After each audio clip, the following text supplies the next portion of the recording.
second Open winner in 1981, and John is having the pleasure of passing it on to Ken Thompson. This pigeon has a lot of outstanding breeding in it, and it may well be that it's horses for courses.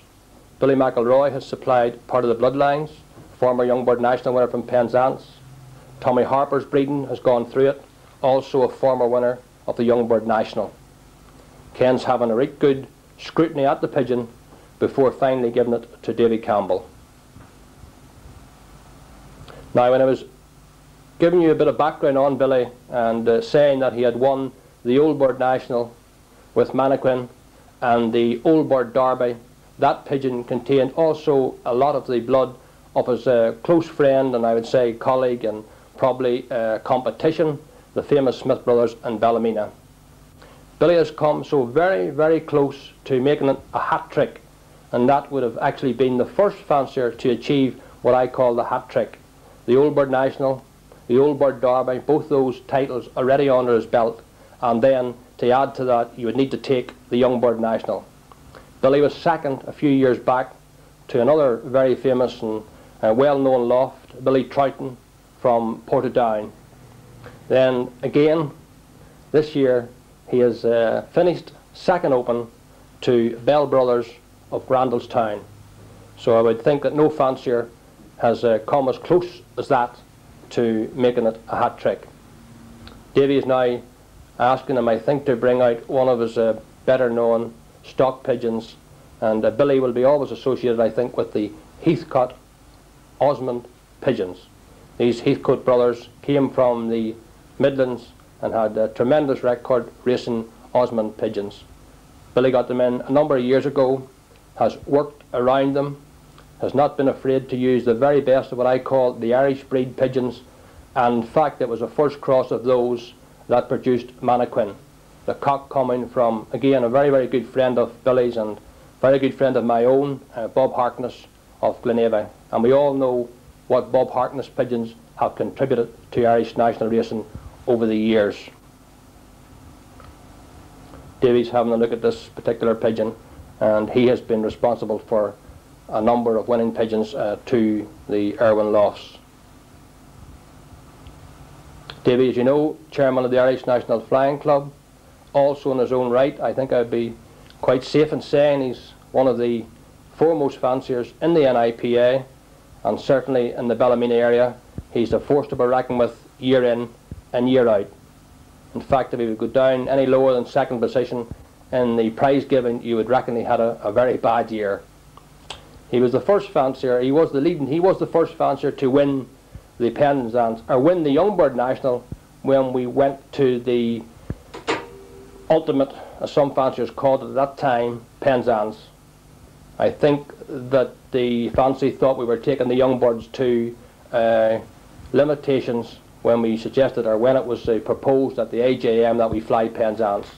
But during the years it has become a difficult race. Nevertheless, the Youngbirds have flown it with, I think, varying success, and it's always a great honour to time a pigeon from the Youngbird National. Billy has gone in to get what he calls his favourite, and the pigeon probably that he will be always associated with, Moonlight Mannequin, a checker pied hen. And I bring a little touch of sadness to the film in telling you that Mannequin has just recently died. After the film was taken, Billy was on the phone to tell John and myself that the hen had died. At this particular time she hadn't been too well. Billy thought he had revived her, but unfortunately she passed away.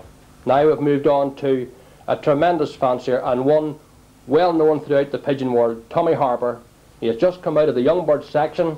I think he might have had one or two away training here in the late autumn, and he's looking to see in what direction they would come to him on a Saturday race. Now Tommy, again, as I say, needs no introduction to the pigeon fancy, and what I have always admired about Tommy Harper is the administration side of the pigeon game. He's always been a good administrator in the game. He's welcoming John to the lofts, and these are superb lofts. Davy Campbell, Ballymena, Billy Irwin. So there's a quick snap of three national winners together: Tommy, Billy, Davy, two young bird, one old bird. And remember, Tommy has also taken what we call the Irish National Flying Club Beauvais International. These are the young bird lofts to the left, where Tommy can bring down the shutters and The young birds can come out here during the day and relax in the sun.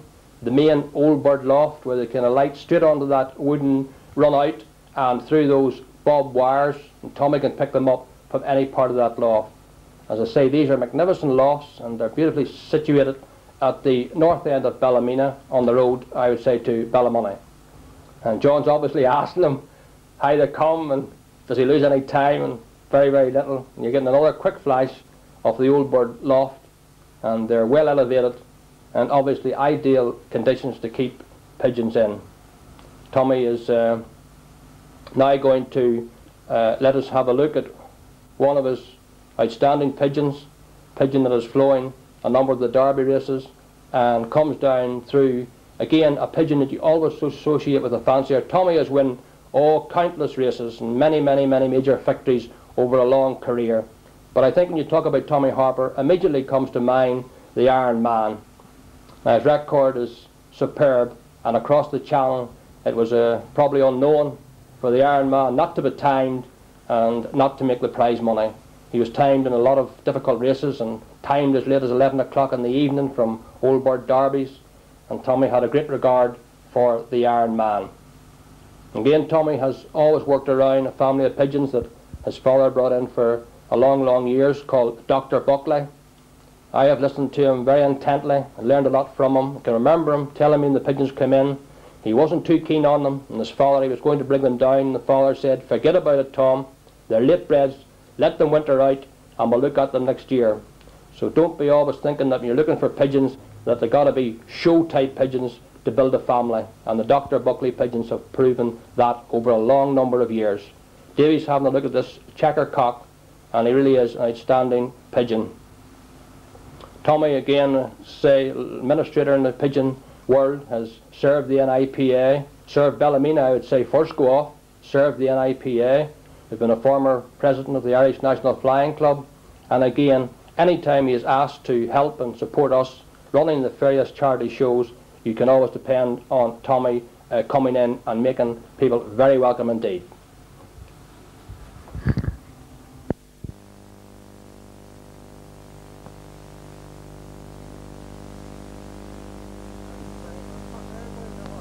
Now that we're at the lofts of Tommy Harper here at Ballymena, and as you see, we're in the company of a few well-known fanciers to you.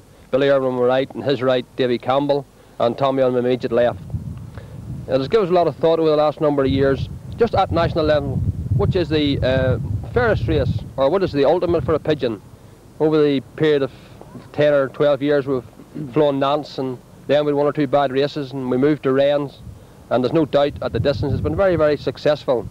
And then knowing the Irish pigeon fancier, the distance mightn't have been the ultimate, so we've moved on to the Sables. And I just wondered, what's the opinion of the three well-known national fanciers on this race? Would Wrens suit them better, or is Lee Sables the test of a pigeon?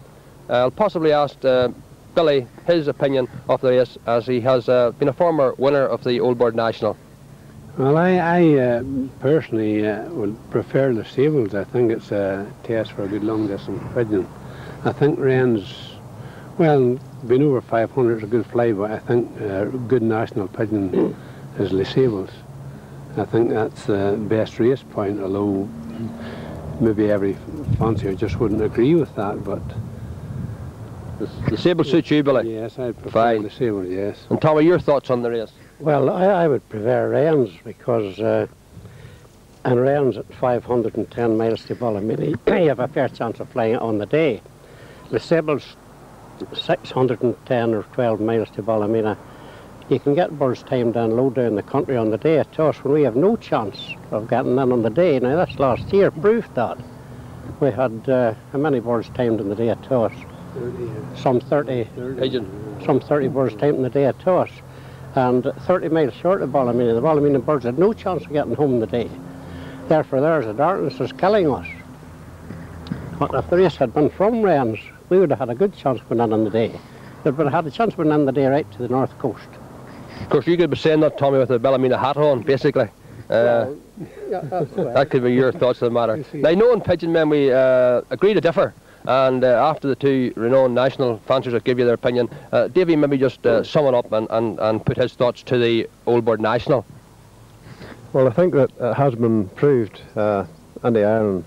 The best racing we've had from France is on the coast. And the fairest racing, I would say, is on the coast, where it keeps us in a more southerly line, a more due southerly line.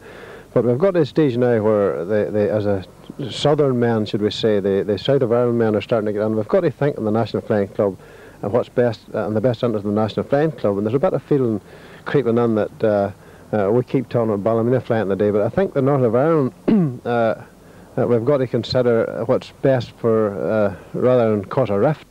And if we could pick a race point where most people are capable of flying in the day, I think we'll save a lot of hard feeling in the flying club especially. And I would favour St Nazaire being on the coast and being a distance that's capable of flowing in the day. And I think although the devil you know is better than the devil you don't know, we don't know anything about St Nazaire, but it's in the same line as Les Sables and just a bit nearer home. It's about 60 miles shorter of Les Sables, and I think if we tried St Nazaire, we'd find that most fanciers on a fair flying day would be capable of timing on the day. Well, there you are, gentlemen. That was only to be a short discussion, and again you see 3 members there, one for Les Sables, one for Rennes, and David giving you the choice of the other race point.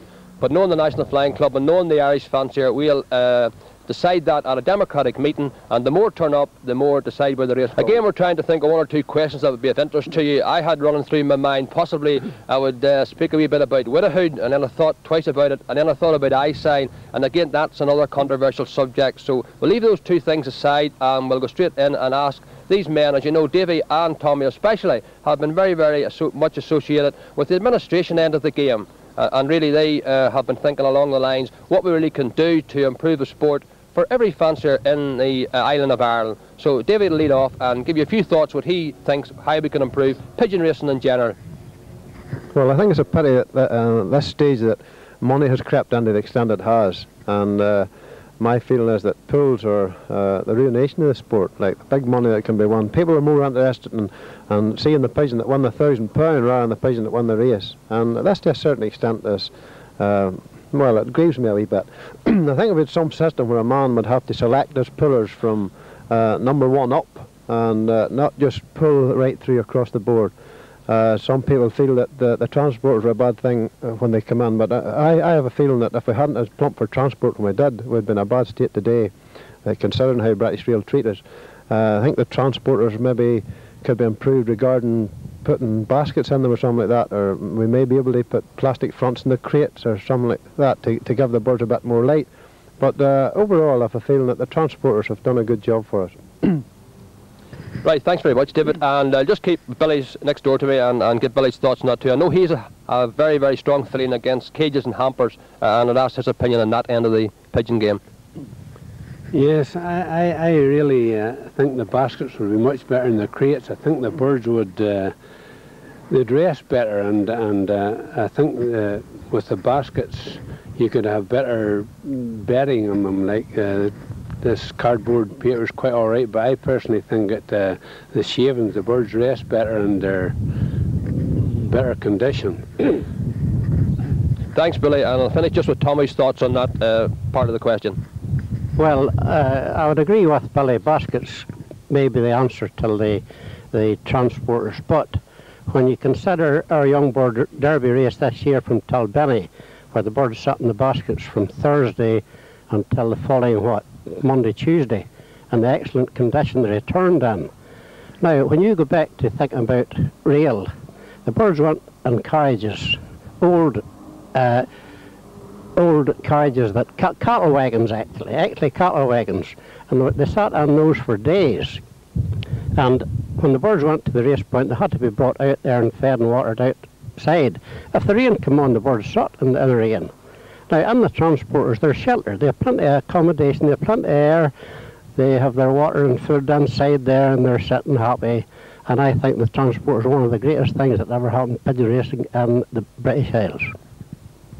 Thank you very much, Tommy, and again, as I say, you've covered the question very comprehensively. I take Billy's point. Billy is a fancier that keeps his pigeons especially well, and I know just what he means. There's nothing nicer to see a wicker basket, good shavings, and the pigeons well bedded down. That's possibly within your own eye, but it's a very good question, and thanks for the interest shown.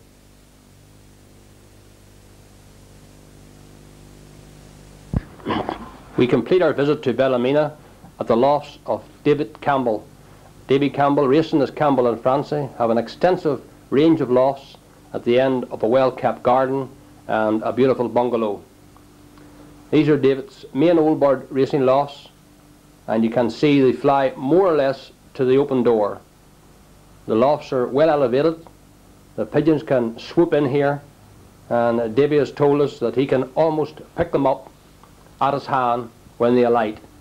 Magnificent control over his pigeons, and I would say the great secret is getting them down, and then you can bet your boots that Davy will have them in the clock. As I said previously, Davy Campbell also a very outstanding worker on behalf of the pigeon sport. There he is on his loft, and if you notice beside him he has a magnificent size of a dog, a Doberman Pinscher. And just to show you what dogs can do, and as I say, what pigeons can get used to in a very short time, this dog has only been a few months with the Campbell family, and already it has the run and the range of the lofts, and the pigeons seem to be completely immune to it. It is a chocolate Doberman, which is a rare sight indeed. But we're not here to talk about dogs, we're on pigeons, and there David is where young birds are kept, and as you see he's bringing a few to hand, and they're quite happy with the dog in the background, eating more possibly than the pigeons. Now Davy Campbell was the first winner when we moved to Penzance for the Young Bird National, and to give it his full racing title, he races as Campbell and Francie. Again, very much associated with the Van der Est pigeons, and here's a wonderful blue hen, and she really is that.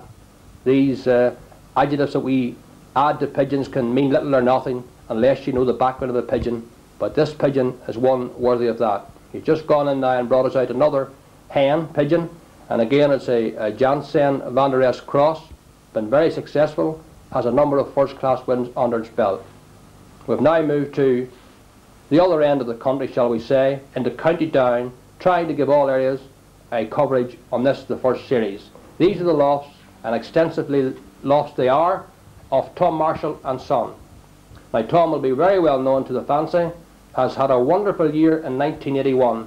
I think one of the best seasons that he has ever enjoyed, and he's always been, since I have known him, a major contender. Flies in the Newton Breeder Club with the East Down Combine, and competes in Ballymacbrennan with the NIPA.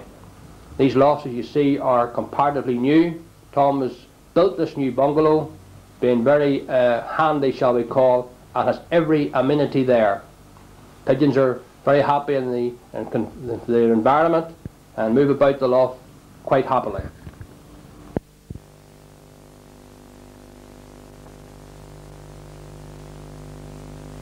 The loft, and he's going to bring us out and let us have a look at the check cock that he was third open Les Sables with in 1981. Come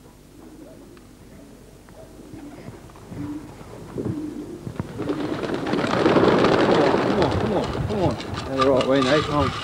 There he is, blue check cock, or dark check cock I would call him, and he was third open Les Sables this incoming year. First East Down Combine bird time. Tom, the breeding of the cock, is he Desmond or he's a Desmond cock, and he's bred from Willis pigeons of Portadown, and the hen of him was a dark checker cock who won O'Compton for me and was fourth in the combine 1970. No, sorry, what do I say? When was it? 1979. And the sire of the cock was third in Penzance in the same year and was 12th open East Down Combine. The grand sire of the cock was a cock that has flown the King's Cup 5 times for us and finished 46th open Nantes in 19 just can't remember what year that one was. Yeah, the Desmond pigeons, Tom, over the last number of years have been exceptionally good for you, especially across the water. I was a little surprised when you came into the Hillfoot room to find that it was a yearling, and it really shook me a wee bit that Marshall would have a yearling entered. You must have had a fair bit of confidence in him, Tom, for to put up a yearling. Can you just tell us, was he sitting, driving, feeding a young, or what just, you know, give you the notion of sending a yearling? Because I would have reckoned it would have been a hell of a good yearling for Tom Marshall to send one to the National. Now, what was he doing, Tom? Well, he was sent to the 4 challenge races, and every time he came back he was looking better than the time he went away. But 3 days before he went to the race, he was sitting over due on eggs, and I slipped him a young one, and he never left the young one for the 3 days, and this is the reason he was sent to the King's Cup. He was very, very, very keen, and he just was smart to get back home to his young one. Very good. I'm interested in you saying that, Tom. Sport involved in too. They do exceptionally well for you on the land, do they? That's right. The Matisse pigeons only had them about 2 years, and we've won the combine at least 3 or 4 times with the Matisse pigeons. With the Matisse pigeons. And they really do very, very well. Right through the penzance. I can get them right through the penzance in the clock. But I think it's only a matter of time too before some of those ones I get them through. Score from you. Yeah. We've had a close-up look at the Les Sables pigeons. Tom's now going in to get the Sartilli pigeon. I'm inclined to call it Avalanches, but as you know, we flew Sartilli this year in place of Avalanches, and unfortunately it wasn't much better of a race, a very, very difficult race, and very, very few birds were timed. Now, Tom races with the Newton Breda Club, member of the East Down Combine, and then he also competes in Ballymacbrennan, which gives him entry into the NIPA. This cock was his first pigeon from Sartilli, 13th section, 44th open, and again, by looking at him in colour, I would think he's a Desmond. Am I correct, Tom? Correct again, Ronnie, yes. He's a dark check Desmond cock, 1977 cock, and he was bought direct from Willis of Portadown. And this cock is a racing machine, really. He races from Arklow right through to Sartilli. He is 5 first in club racing, and then through in the Sartilli this year. He was in Sartilli, or in Avalanches 2 years ago, so this is his second attempt at the French race, and we put him the only entry into the NIPA because I thought he was the best pigeon, and he went to the NIPA and we clocked him 13th section. Very good, Tommy. That particular race with the NIPA was good for you in as much as it gave you contention, put you in contention for the French diploma, which is the best average, the Sables and Sartilli, and that was between you and Willie Blair of Bellamoney. Yeah. And I believe Willie Blair just about shaded you off when there were 2 magnificent performances. Now that particular cock is a racing machine. It's good to see a pigeon that can come up again in France after doing so well down the line. But yeah, you can do particularly well with the Matisse pigeons, Tom. These blue Matisse pigeons, Hugh Phillips and you have cultivated for some time now. They have gained some exceptionally successful performances for you. We only have the Matisse pigeons now for 3 years, and roughly they've won the combine 3 or 4 times. And they're really good pigeons right through the penzance, and I've clocked them regular through the penzance. They've won many times in Newton Breda Club, and as I say, they've won the combine about 3 or 4 times already. Very good, Tom. Now, just before I leave the dark check cock, I'm interested to find out the other cock you were telling me, very young and going to Les Sables. This cock, was he sitting, Tom, or what was his preparation? He was sitting in eggs. This cock, he was about 7 days in eggs. And he got 3 Irish races and then 1 Haverford race, and then he was trained out of Dublin about 6 times out of Dublin and lifted direct into Sartilli. I know you're an early morning man, getting Dublin before most of us get out of his bed. Well, every success, Tom, and that was a marvellous finish. Put a bit of cream in the milk after having such a good land performance to come with 2 major national performances, and every success for 1980. We're now at the lofts of Spence Brothers, Knockmore, Lisburn, and we have a right crowd of fanciers here, and Brian has kindly brought out most of his Les Sables pigeons, and when I say most of them, Brian has had 2 very, very good years out of Les Sables. Last year, 1980, he won the Harkness Rose Bowl, which was for the best 2-bird average out of Les Sables. He also won the Federation Trophy, which was for the first Federation bird out of Les Sables, the King's Cup race. This year, Brian sent an entry of 12, and believe it or believe it not, he had 5 in the prize money, which comes very, very near a record in the Les Sables King's Cup race. 5 pigeons in the Ireland out of a 600-mile race is really a first-class performance. Now, Brian, before these fellas pull all the feathers out of them, perhaps you'll give us a wee bit of a rundown now. The one that your positions in this race, Brian, were this year is 35th,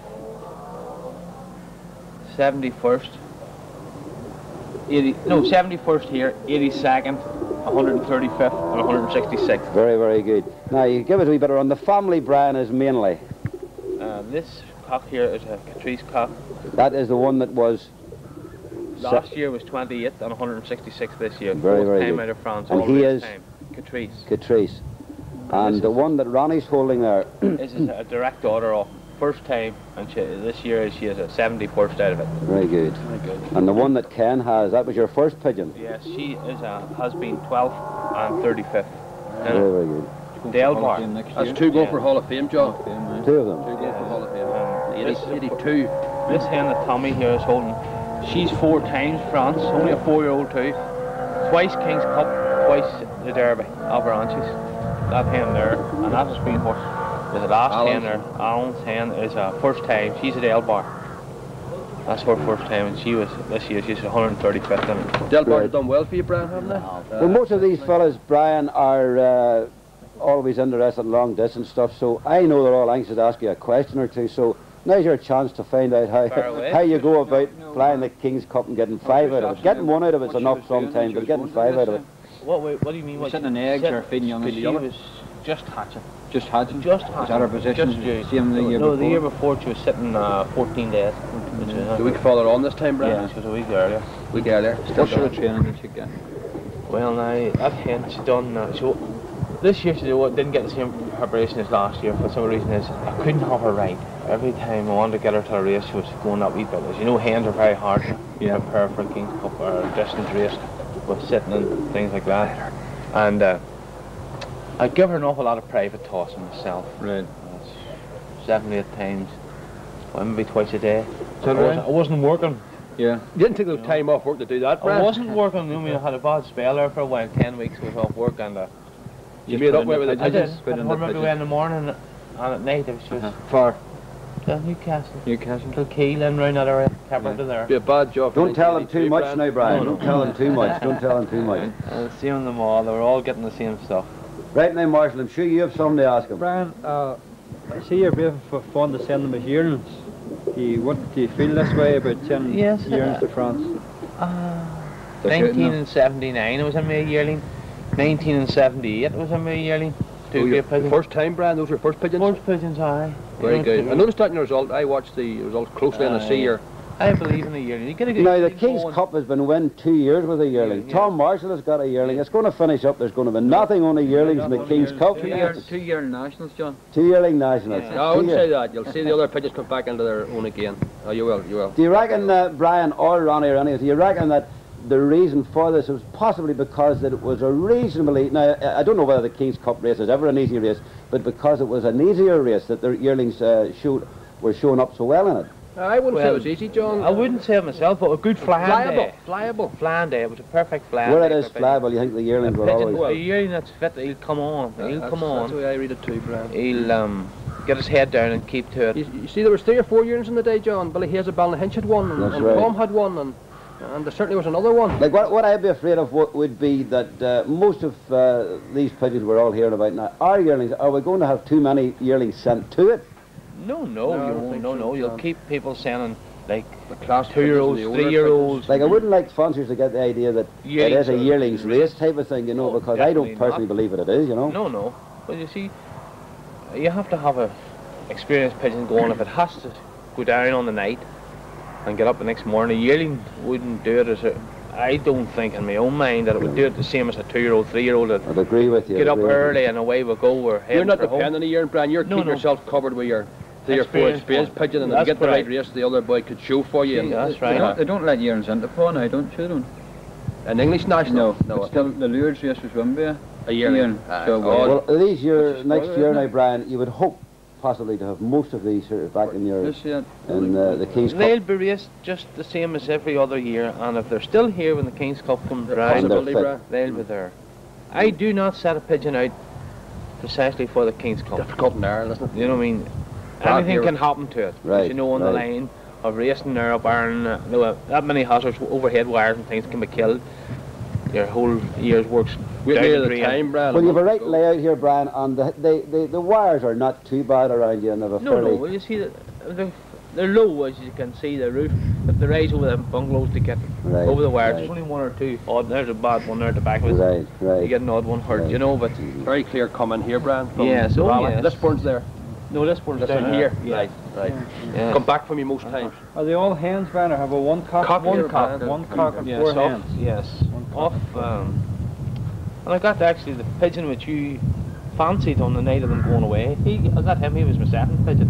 Remember you said he's a terrific body pigeon. He was my second And you pigeon. told me there prior to this interview, Brian, that you had 12 in it, and you got 7 home. 7 home, 5 in the prize money, 7 home, and 1 reported 3 days after 3 the 8th. days I after got the the card on the 8th. The Very, race very closed on the good. 5th, and I got the card on the 8th. It really was a superb good. performance, Excellent. and I would think that the Spence brothers here with the team of pigeons that they have are going to be definitely a force to be reckoned with in the King's Cup in 1982. And as a finish up, Brian, I'm sure that the boys that you have handling the pigeons, and myself included, and all fanciers, would like to congratulate you on a first-class superb performance in 1981, and hope that 1982 is just as successful for you. Many thanks indeed, Joe.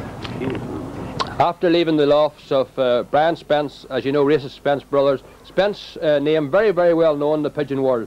And we're now at the lofts of Harold Spence, racing here as B and H Spence. And Harold's going to come across and let me see the check hen that he done exceptionally well with in Sartilly. I keep almost saying Avalanches, but it's Sartilly this year. And this hen is, again, we heard at the lofts of Brian, how well yearlings can do in the major races, and I believe this is also a yearling hen, Harold. This is a yearling hen. She was in all the pools and tamed her in the second day out of it, which I was more than pleased at getting her for a hatter and all the noms. You finished roughly 6 sections, I think it was 6th section, 9th open. I think. Excellent. I think she was. Brilliant. And looking at her, she's a magnificent looking hen. Breeding, Harold, what's her She's background? out of pure Fabry. The parents of her is 2 pure Fabries, which I bought. Well, noticing Brian's loft, he had a sprinkling of Fabry there too, and he had one out of the National this year, Lesables Fabry. And Brian flies some of the same old blood that we believe in Fabries. It's done you proud, Harold, haven't Well, I'm a great believer in them anyway, right. like, you know. Right. Now, a very interesting one. This year, as you know, we had the Prince and Princess of Wales married, and the Dromore Club very kindly put on an open race, and you were the winner. Yes, lucky enough, yeah. So we're going to have a look at the winner of the Royal Wedding Race, and I don't know what we could name this hen. It would be very appropriate to put a name to it. She's one of the mates already named her well done. Lady Di. Lady Di. So there we are. We're looking at Lady Di. This is the hen that won the open race in Dromore. And that's something they'll always be well known as. And also took a lot of money around here to your East Down Combine.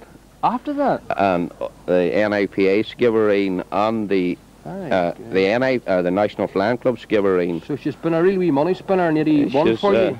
Lifted about, I think, somewhere in the region of £1,200 or £1,300 on her own. Right, now, this year. When we're looking at her, and of course the people who are looking at us on film will be eyes and ears open. Breeding, Harold, this one? What's she's pure Fabry. Very good. So the Fabry has come across there also with the young one? They have, yes. Now, those were, you were really well there in a lot of major races of the year, and Talbany, which again should have been Haverford West, was exceptionally good for you, and you had 2 in that particular race. I had third and 10th, I think it was, yes. And if we come to the Monterey again, John was telling me that you probably took the most money out of the race, 3rd and 10th. I think about £700. Very good. And now we're going to have a look at these 2 pigeons. Ken has one, and Alan has the other one. And they're this is the hen here that was 3rd. Check hen and focus now. That's the hen that was 3rd in Talbany.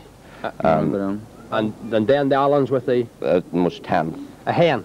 Both hens. So what we're saying is the 4 of them Are all hens? All hens. That might be food for thought for you. Yeah. There are 4 hens. Now, a wee bit of background, those two, Harold, Well, now, I'm interested to ask you.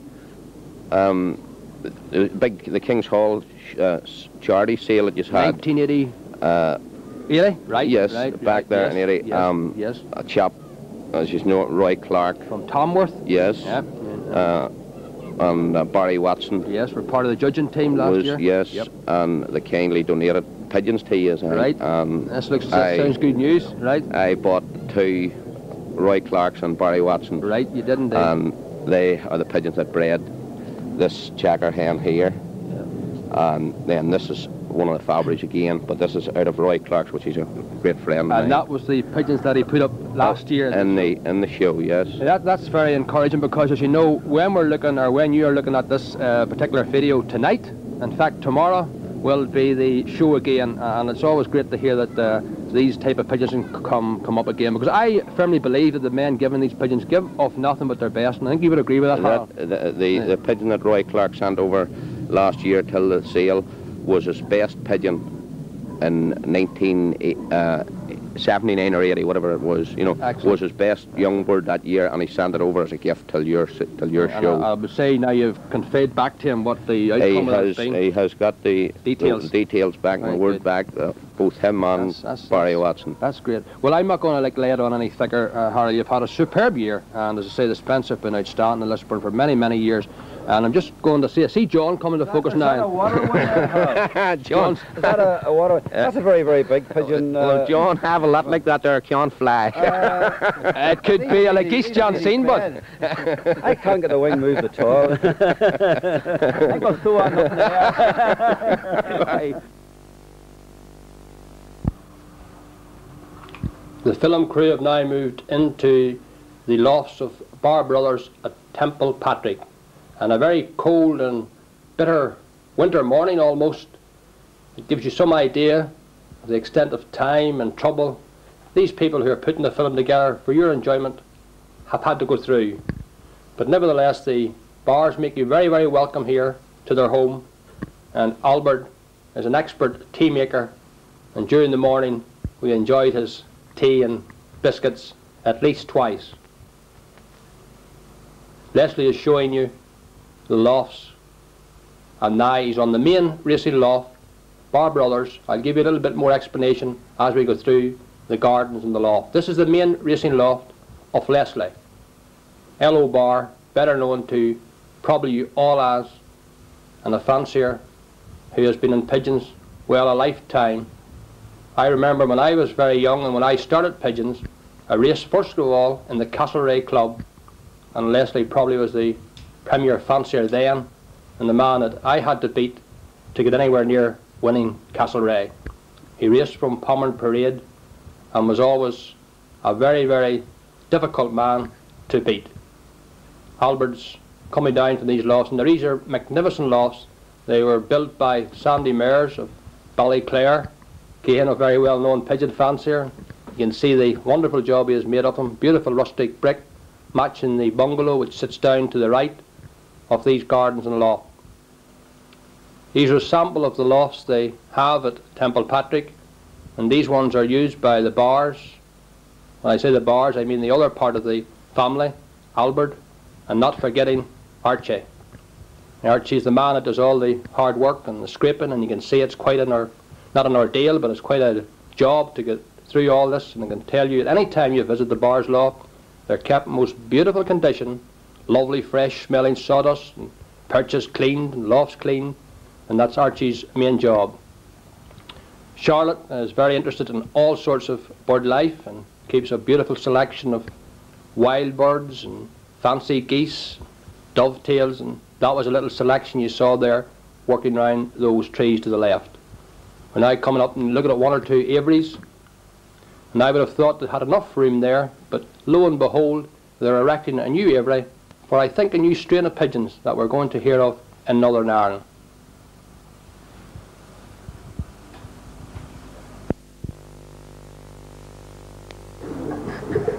Now we have moved down from Leslie's main racing loft, which we saw at the top of the hill, and we're down now to a range of lofts And Leslie, you're not short of a loft or two, I'll tell you that. Well, you believe in having well, I just tell you at the present time, I think we have about 10 lofts to work on. Plenty of scraping, plenty of scraping. Albert, he keeps you busy, I'm sure, at this scraping lark. Yes, and... now, we have 2 pigeons here which have won a few pounds for the Barr family over the last couple of years. Now, the one, Albert, that you're holding is a blue hen. Blue hen, yes. And she was last year in the prizes out of Sir Tilly. No, it's the Avalanche. Avalanche hen. Avalanche. She was in twice Avalanche. Twice Avalanche. Twice Avalanche, yes. And she's won you a bob or two. She has won a bob or two, yes. She's won, well, now, between you, she's won now, over 1,400 pounds. Over 1,400 pounds. Yeah. And the breeding of her, Albert, is Catras Delbar Canyon. Very good. Very. Some of the old canyon blood on her back. The old canyon. You can hold her up there and you get a bit of a close-up of her. It's a beautiful hen. Beautiful hen. And the one that you have, Leslie... Oh, well, Jackie, this is one of my favourites. I'll be quite candid with you. I'll just tell you the story of it. I gave my wife the 2 pigeons and she reared this hen from them. Yes, yes. And this is our favourite hen. As a young bird, she was a champion young bird. As a yearling, she was a very good yearling, the Penzance. And as a 2-year-old, she wins over £700 out of the Nard. Not bad, not bad, not bad. So she's won a very, very favourite hen. She's earned her corn money. She has, yes. She's earned her corn money. By the way, Jack, this hen has won the nomination twice in Avalanche's section. Yes. 2 years. That was in 1979, 1980. Correct, that's correct. And there were 2 hard races too. And this hen was 81, which was a harder race, as you would say. That's right. And then that's right. So we're very pleased. 2 beautiful pigeons. We're there now. Now, I want to show you some rarities, if you do. We're now down in a loft where I don't think there's too many 500 milers, but at our open show each year we have classes for the fancy men, and we thought it wouldn't be right if we didn't have a shot of some fancy pigeons, and what better to come to than Mrs. Barr's loft at Temple Patrick here. Leslie at the minute is doing his best to upset them. Leslie, you have, there's one there, Leslie, and it could do with a perm, that one. Yes, that's the 2 of them together now, Jackie. What are they? Those are what they call lace, L-A-C-E. They're laces. They're very rare, Jackie, in Northern Ireland.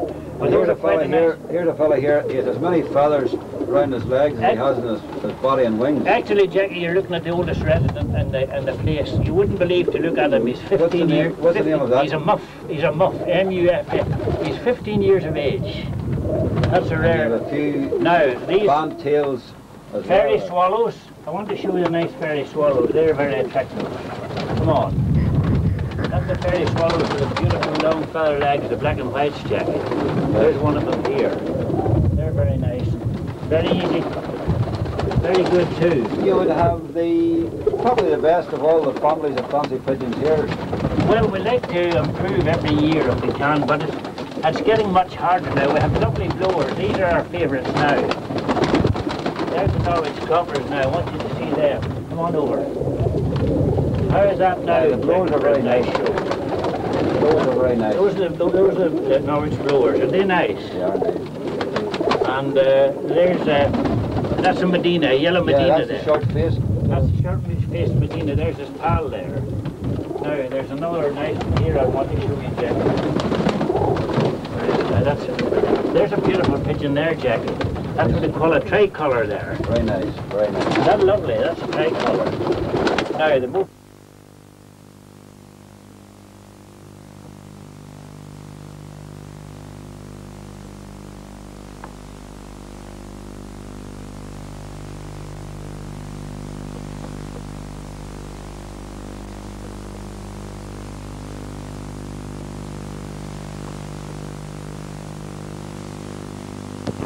Again. The shots of the pigeon lofts you have just viewed is an introduction to the lofts of Billy Parks of Killilay. And on my right is the well-known face of Billy Parks. Good morning, Billy. Good morning, Ronnie. Now, immediately you'll be asking me what's Billy holding, and we've come right to the top of the tree with Billy's family. It's a 4-year-old blue checker cock, and he is famous in this area, and he's well known as Barney. Now, Billy, Barney is a butchered, am I right? Yes, that's right. Yeah. And the butchered lines are what? You give me a wee bit of background. He's from a direct cock, which is a grandson of the Crane and Sylvie. And the professor is also known. George Bushart's best lines. And George Bushart's best lines from a direct cock. And his dam is from John Palmer's West Malling. Copy and crack blood. Excellent. Billy, the name Barney, just where did that originate from, or how did you get the name Barney? Well, I sold 2 birds to 2 lads that were starting up here in Strigley, and one of them was called Barney and the other was called Brian, Barney Murray and Brian Waters. You named the pigeons Barney and Brian? And they reared me 2 youngsters. One was called Brian, the other one called Barney. Barney survived, Brian went down. And Barney's been a good one? And Barney has been a topper all along. Right, when I say he's a good one, Billy, just let me elaborate a wee bit on what that really means. How well has the cock raced, and how many firsts, roughly, has he had under his belt? Well, including the 2-bird club, 19 first prizes. He's also been 3rd, 5th and 8th Open NAPA, and his other positions, I would say, in the first 20. Now, just to put that into context, Billy, that's a lot of winning, because Killylea, as the viewers and yous out there in the audience will know, is a very competitive club, and they race an average of 500 or 600, 700 pigeons per week at times. Yeah, there was weeks this year with 700, over 700 birds away. Yes, I think the fanciers... And one club, and then in the smaller club, I suppose maybe 1 to 200, so 900 pigeons going out of the club altogether. Right. Billy, have you had a better one in the number of wins than that cock? Now, that's put you on the spot, I know. Oh, no, I don't think so. Right. No, I don't think I've ever had one to win that many. Right. First prizes, although I've had some good pigeons in your time. Well, yeah. Yes, I think the pigeon men know your background. Fabry Lock pigeons, then you've moved into the Bushards, and more or less they're the pigeons that have been doing the damage this last number of years. These last few years, that's right. Billy, the Parks name, I know George exceptionally well. He is the partnership, or does he just race under Parks Brothers now? Yes, we all race together as we all race together as Parks Brothers. In Killylea. In Killylea, right. That's right. Right. And then George is now on his own. He still races as Parks Brothers. Right. And I race as W. Parks, although the wife here is also a partner. Right. And then you have a brother in America, you tell me. And there's a brother Frank in America. He also races pigeons. Is he a pigeon fanatic? He's a bit of a fanatic as well. Right. Yeah. Right. Great. Billy, now it's very well known that Mrs. Parks is tremendous help to you. And in fact, we're just going to be joined by Mrs. Parks, and she's going to come into the shot here. And I think we'll give her a wee bit of her dues. Good morning, Mrs. Parks. Good morning, Robert. Now, what have we got here? I would take it it's a Bushard, and this is known as 32, Billy. Is that him? That's the 32 cock, yes.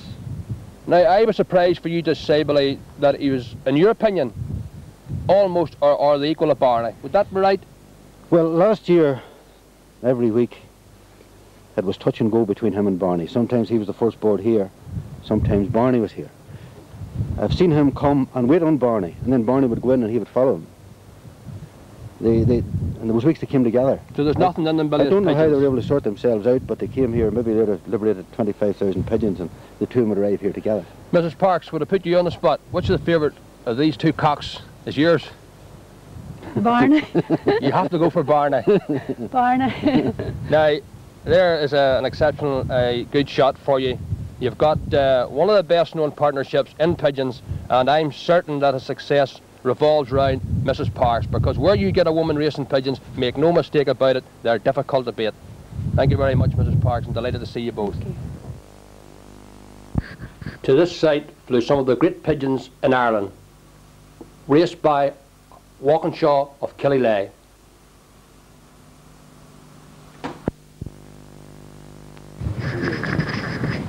The pigeon caravan this morning has moved into the County Down countryside and the well-known, I wouldn't call it a village, small town of Killylea. The shot that we just previously seen was that of the Walkinshaw Loft in Killylea, and there's no better name known throughout the pigeon world in the UK than Walkinshaw, especially at distance racing. We then moved up behind, and here a very good friend of Billy's and the Walkinshaw family, the Lofts of Herbie McFay. Now, we thought for a while we were going to lose Herbie to the pigeon world here, but his job has now turned to his advantage, I hope, and he's now settled down, and there's a fair bit of alteration going on to this loft, a very, very fine loft. Now, the Killylea men have gathered here this morning, and there's a number of well-known faces. We're just going to move up amongst them, and we'll have 1 or 2 questions on pigeon racing in general and Killylea. I've now moved up to join the Killylea fanciers here who have gathered this morning. Good morning, gentlemen. Morning. And Herbie McFay is the permanent loft here we're at, and I'll ask Herbie just quickly to go along the bench and introduce you to the fanciers here who have gathered this morning. Herbie, from your right to left. We have Lucky Brennan and Willie Parks myself, Lee Cuddy, John Wilson, Willie Walkinshaw and George Parks. Now, what we're going to maybe attempt to do is ask one or two questions, and it will probably be in Killylea. Killylea, to me, has been one of the most successful clubs over a long number of years. But I've noticed in the last few years, and I'd like to know your reasons or your thoughts behind it, you just haven't been as dominating. I would imagine, maybe I'm wrong, but I don't think you've been as dominating at open level within the NIPA. Now, any of you has any idea where that should be? Is it the number of birds in mid-Ulster? Or just put your thoughts to that, why you haven't been as successful at open level in the NIPA? Well, John Wilson's going to have a start. First of all, I would like to say that since we lost a lot of clubs through the East Down Combine and so forth, we don't have a weight of birds at this end now at all. Now, they tell me that round about the Lurgan then that the birds go over in tens of thousands. On a Saturday, the only birds we see here, whether we get the west wind that keeps them on the coast or not, are only birds coming to this end. In other words, they're home for this end. I think it's a lot to do with this, predominantly what you're speaking about the Lurgan end, where the birds is all coming up over this end. On section E, they have the weight of the birds. Am I right in saying that, Herbie? Oh, they have the weight, and I think I would say that they're all anxious to get in here. We're going to have a word with George. I would say that we have always, East Down has always been 20 miles at least off the main line of flight of pigeons, and at many times we have topped the open in the provincial amalgamation, and now there's been so many pigeons centred in mid-Ulster that comes through the gap in the mountains. Round the loch, George. It's carrying our pigeons with them, and they have to take a dog leg out. We've got the fittest pigeons in the whole of the provincial amalgamation at times when they come from miles from inland out to the coast again.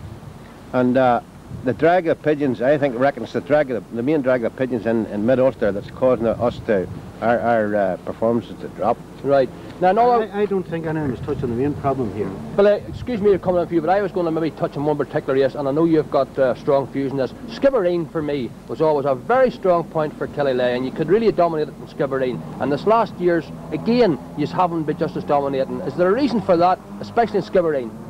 Well, up until 1967, this club done very well at Skibbereen. Every year they were in, even in East Winds they were getting positions. That was when they were liberated at the railway station. They moved the liberation site round to apparently they moved it round to the Gillick Field, which is further round behind the mountain. And at the railway station there's a gap in the mountain. When they liberated them at the railway station, the birds apparently come out through that hole, and then they were able to come right down the coast, right down the side. So it hasn't been favourable to Killylea. It seems now that the birds are coming the other side of the mountain and are coming down more down the centre of the country. Right. I've seen that. Right. But every race point that we fly here, apart from Skibbereen, and even then, they have a part of water that's crossover at Newcastle. Right. Every race that we're measured from, even Dublin. Yes. 76 miles it is to me from Dublin, and 60 miles of that over water. Every race we're measured over Wexford, we 70, maybe 80 miles of water. You put a line from Wexford to Killylea, it's all over water. The birds come around the coast. So you're not the only way you get a pigeon in here to win the Open is in a south-southwest wind. Yeah, I take particularly very fast race.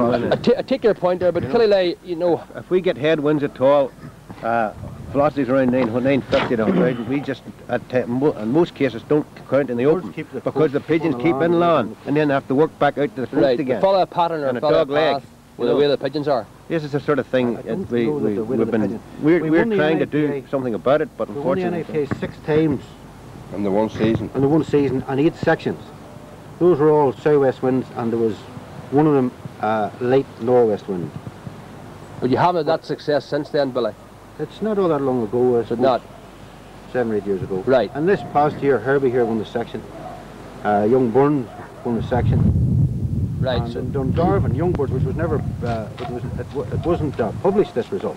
But I think there must be 5 or 6 Killylea pigeons in the first 12 in that result. So I'm not just as dark as it sounds, maybe not just as Billy Shaw Newcastle win it. Harry Murray was second, and there's another 3 or 4. Well, now I think everybody looks at their own area. You're all talking about your own area, and sometime along the way, every area probably gets its day. what I've been inclined to ask them, you know, in general, what they have to offer or what they have to put forward for the general benefit of the sport. I think, you know, we can get some very, very good views from all these wise-headed men in Killilay, something that's going to improve the sport or what they would like to see happening in the future. Well, I would like to see happening in the future more areas where pooling would be more beneficial to the fanciers in that area. In other words, the National Flying Club has 2 sections, north and south. And to my mind, whenever the wind blows from the west, the western people win, especially out of Skibbereen. When it blows from the east, the people inland win, and those areas should be brought down till, I'd say, 4 to 6 sections in the north, because I think that it's not really fair to ordinary fanciers. Some of the, I'm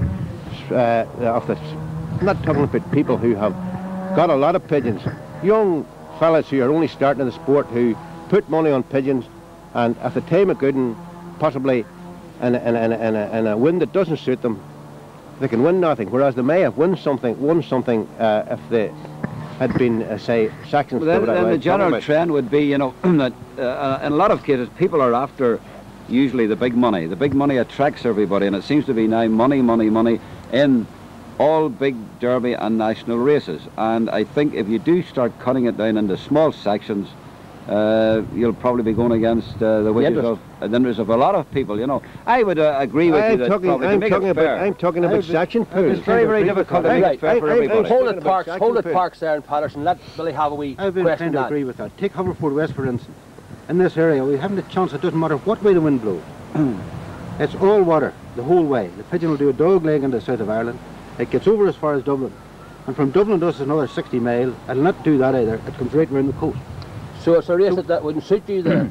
We have any no time. Chance well, it's not that your own prerogative not to pull then in that particular case. I mean, you can hold your money to Skibbereen. Yes, but if we had, as my brother says there, area pooling, we could pool in the area. And therefore, we're in them with the chance. I don't know, Herbie, your views on that. I'll sum up possibly just in that. Well, I'm hoping that the NIPA will help greatly at the AGM this year by introducing a new section for the coastal areas and split D section, which is a large section in the thing, which will probably give us another section, and the section on the coast have its own to overcome this dog leg flying or coming round the mountain into us, because anyone over the years looking at the results see that they just decrease from Lurden right down into here in the velocities, and we hope the NIPA will start and show the way to other organisations that maybe small sections and things. But I agree with Willie that the open sections and pools is what people want, the big money. Right, I got to probably agree with you, Herbie, and I'm just going to sum up on that and then I'll take one more question. What I find, I'm comparatively new to pigeon racing in respect here of all these brains about you. About me, but my views about pigeon racing are comparatively revolutionary. Now, we must speak up, please. We must class pigeon racing like any other sport. Now, a good footballer will go out on a pitch and he'll play a good game, irrespective of whether it's raining or whether it's the sun shining. Now, pigeon racing, to my view, starts at the very beginning. And we mustn't make excuses for whether this, that, the other thing. We must think and know our pigeons, what they're capable of and what they're capable of doing. We must go back to the very beginning and say, why are Killilay, or why are we not winning as many races as we did before? Now, there are very, very many aspects. Pigeon racing is a very, very difficult sport. To me, football was an easy sport. Badminton was very easy. And when I first started pigeon racing, I thought it was very, very easy, but it was the most difficult sport of all. What makes a good pigeon? First of all, it must be very healthy. It must be able to fly in good weather. It must be able to fly in bad weather. So how do we get good, strong, healthy pigeons? We must start from the very beginning. To my mind, there are far too many weak, far too many pigeons that are trash, that are flying today in the air, that shouldn't be there. Where do you get the good pigeons? Lottie. We must start and breed them from good, strong stock. Do you see, a vet can test horses. It can test cattle. They're large animals. He understands what they are. A pigeon weighs about 14 ounces. We can't see inside it. Right. We can't see what's going on. To look at a pigeon, it may appear healthy, but it may not appear healthy to the scientists who can look inside and see what's going on. I see our pigeons are not good enough to win. They should be much better. There you are. Well, I contradict them, Ronnie. I would like to say that there's a man sitting here, Billy Walkinshaw, you just mentioned, Billy Parks. Now, this year alone, the prodigy of their pigeons has gone out from this area in Lurgan, where the hotbed seems to be at the moment. Billy Parks' pigeons has literally won thousands of pounds this year with same pigeons, which I'm not saying are not good enough to win down here, but when it comes to national racings, they're not in the long run. Yet that man's the same pigeons. This one here's the same pigeons all over the area. For the distance races, they're still in. So the pigeons are here, so it must be what these men have said about the dog leg. Now we're trying to cover as many questions as possible. I agree the pigeons are here, and you've got your selection of top fanciers here. I'm going to finish in just one particular question, and we've moved about the area. Last week we were in Ballymena, and again coming to the question about pooling and so forth. Ballymena men don't particularly like Skibbereen, and they like across the channel. And as John has maybe said, that the look at your own area when you're looking at this picture in total. But what came up there, and I would like probably to bring in Walkinshaw here, because that is the name for distance as we see it here in Ireland. The Les Sables race this last couple of years has been, to my mind, fairly successful, and now we've heard a move afoot that we may well want to change back to Wrens or even Cincinnaires coming up. And I'm wondering what the Killilane men think about national racing. I don't believe the national has been won in here, but at least 3 times you've been second, which is very close to the top spot. Now, I'll just ask Billy, would he prefer going away from Les Sables or staying with Les Sables? No, I think it should stay in Les Sables. I think it's a very good racing point because it's well out on the coast, and I think it keeps birds clear of other organisations. So if you had the choice, Billy, you would take Les Sables? Yes, I would. Even in preference to Cincinnaires, which has been kicked about a bit? Well, we don't know very much about it. But Les Sables would be your point? I think we've had some very good races out of it over the years. And this last 2 years they've been pretty good too. So I would be inclined to stay there. You would stay with Les Sables? Give it a chance. We've been moving about far too much this last lot of years. Right, we'll go away to the end of the line. We haven't heard this young man's voice. People were looking at Les Sables years ago, where they were getting some bad races out of it.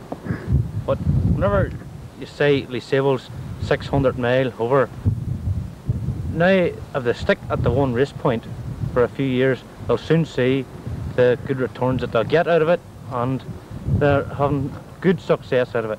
The last 2 years have been fairly good. The last 2 years has been very good, and when they flew it before, it was smash, nothing but, you know. You go to France and get almost anything. Okay, that's right. That's it. Well, there was a few questions, and again, I know they're very thorny sometimes, and they've tried to put their views best they can. I'd like to thank Herbie McVeigh for having us here at his home, and wish you all success in 1982. Most of the shots that we have had on our film to date have been of the outside of lofts and general conversations with fanciers. We have now tried a different mode here, and we've come to the loft of Ken Thompson at Cumber, and as it's a very long loft, we're able to get a shot of the birds which may be of interest to the fanciers. And Ken's going to show us here 1 or 2 which have been very successful over the past 3, 4, 5 years, particularly in the Skibbereens, up the length of Skibbereen. Ken races, I suppose, predominantly Ken Bushard. You would say you're a Bushard specialist. And the Bushers have came through Dr. Horn of Sunderland, and I think if anyone in Ireland made Dr. Horn's name, it surely has been Ken. The pigeon that you're holding at the moment, Ken, is the hen that you were second, the cock that you were second in Skibbereen Youngbird Derby, Irish National Flying Club last year, and she won 2,300 in a colour TV. 2,300 in a colour TV. Yeah. And she is full Bushard. Yes, full Bushard. Full Bushard. Very nice. The week previous he was 90s down Derby. Like a Skibbereen as well. Derby, yes. You could probably get us another one there. The one that we're going to look at now is That's his full sister. And this one was within the same day, isn't that The right? two birds dropped together. Both of them dropped together? Both dropped together, and he was the old puller. Right. And this one finished She up. went 700. She was so fifth. in actual fact, that was £3,000. Yeah, she was fifth. Second and fifth, both dropped together. Dropped together. And she again. And then the other two birds dropped together. Bushers, the sister, you say to the sister, yes. The two other pigeons dropped together. And they were that day you were 4 away and 4 in the result. Very good, very good. You were second, fifth, second, fifth, 90th, and 91st. Good performance. 4 birds performance. As I say, Ken concentrates mostly on the shorter races and the skibberines, which the Bushards seem to be more suited to. And this cock now again, that's a Bushard. The blue pied cock, yes, Bushard. Ronnie's pigeon's related to this. Right, Ronnie has a pigeon off. I was a full brother, he's 4 seconds in the first, I think. A son of this cock, or brother to this cock. Yeah. And it is Ronnie's pigeon is top the. One off it is top the combine. One off it is top the combine. And this, what has this pigeon done for yourself? He was second for 2 TVs. He was 9th in the Skibbereen Derby. That's the Irish National Fan Club. That's the East Down. East Down combine. The following week he went back and he was 6th national and 1200. He went 300 with the combine, and the next week he went 1200 with the national flying. 1500 2 weeks. 1500. So we're talking there. And second for 2 TVs. 3,500 out of 3 pigeons. Oh, right, yeah. Lower. 3,000 last year. 4,500. 4,500. And this here's a direct son of that cock. Yes. Good racing pigeon too. 3 skibberines in the trot. He was in the one in them all, and he was getting better each time. So you flew him in 3 skibberine races, one behind the other. One behind the other, yes. 23rd. East Down Combine, Irish National Flying Club, and East Down Open. East Down Open. Yes. And he was in the money in the 3 of them. One in them all, yes. He was 23rd in the Derby. He went to National, he was 90th, and then he went to the Open and he was 3rd and won a Clapham 500. Certainly you're bound to be pleased with the Bushers. Well, his first race after getting those 3 hard skibberines, people thought he was wrecked. He went to his first race in Arc with this year, his 5th combine. Now, this year. So much for racing so hard. Now, I know whenever fanciers are looking at pigeons, they're always looking for mostly secrets, if there is any such a thing as secrets. This was done mostly, the pigeon we look at, the performance was done mostly with in young board racing. Now, how do you work them, Ken? Don't be pulling any punches. Tell us exactly how you go about it. Well, I don't like putting the money on them, John, if they're not sitting in young'uns or eggs. You like them sitting in young'uns? I have no confidence to put the money down on them. You know, going away on a Thursday night, I like them to have someone send it to get back riding quick. Go ahead, and, go ahead. Definitely, your soul. Definitely on young ones. Right. Yes, that's small young one. Right up. They're trying.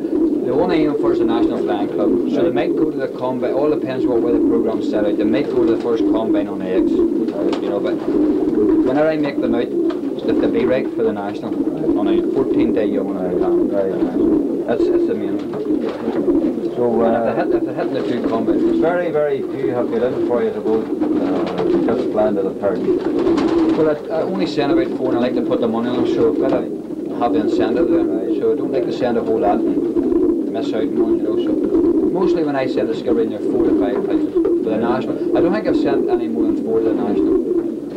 In the combine, I might go as many as 6 or 8 and pick from them. Sometimes people don't worry about the money end of it, but I think it's nice that people like to hear about big winners and what they win. Over the last 4 to 5 years in skibberine races alone, you must be touching what? Almost 7,500 to 8,000, I think.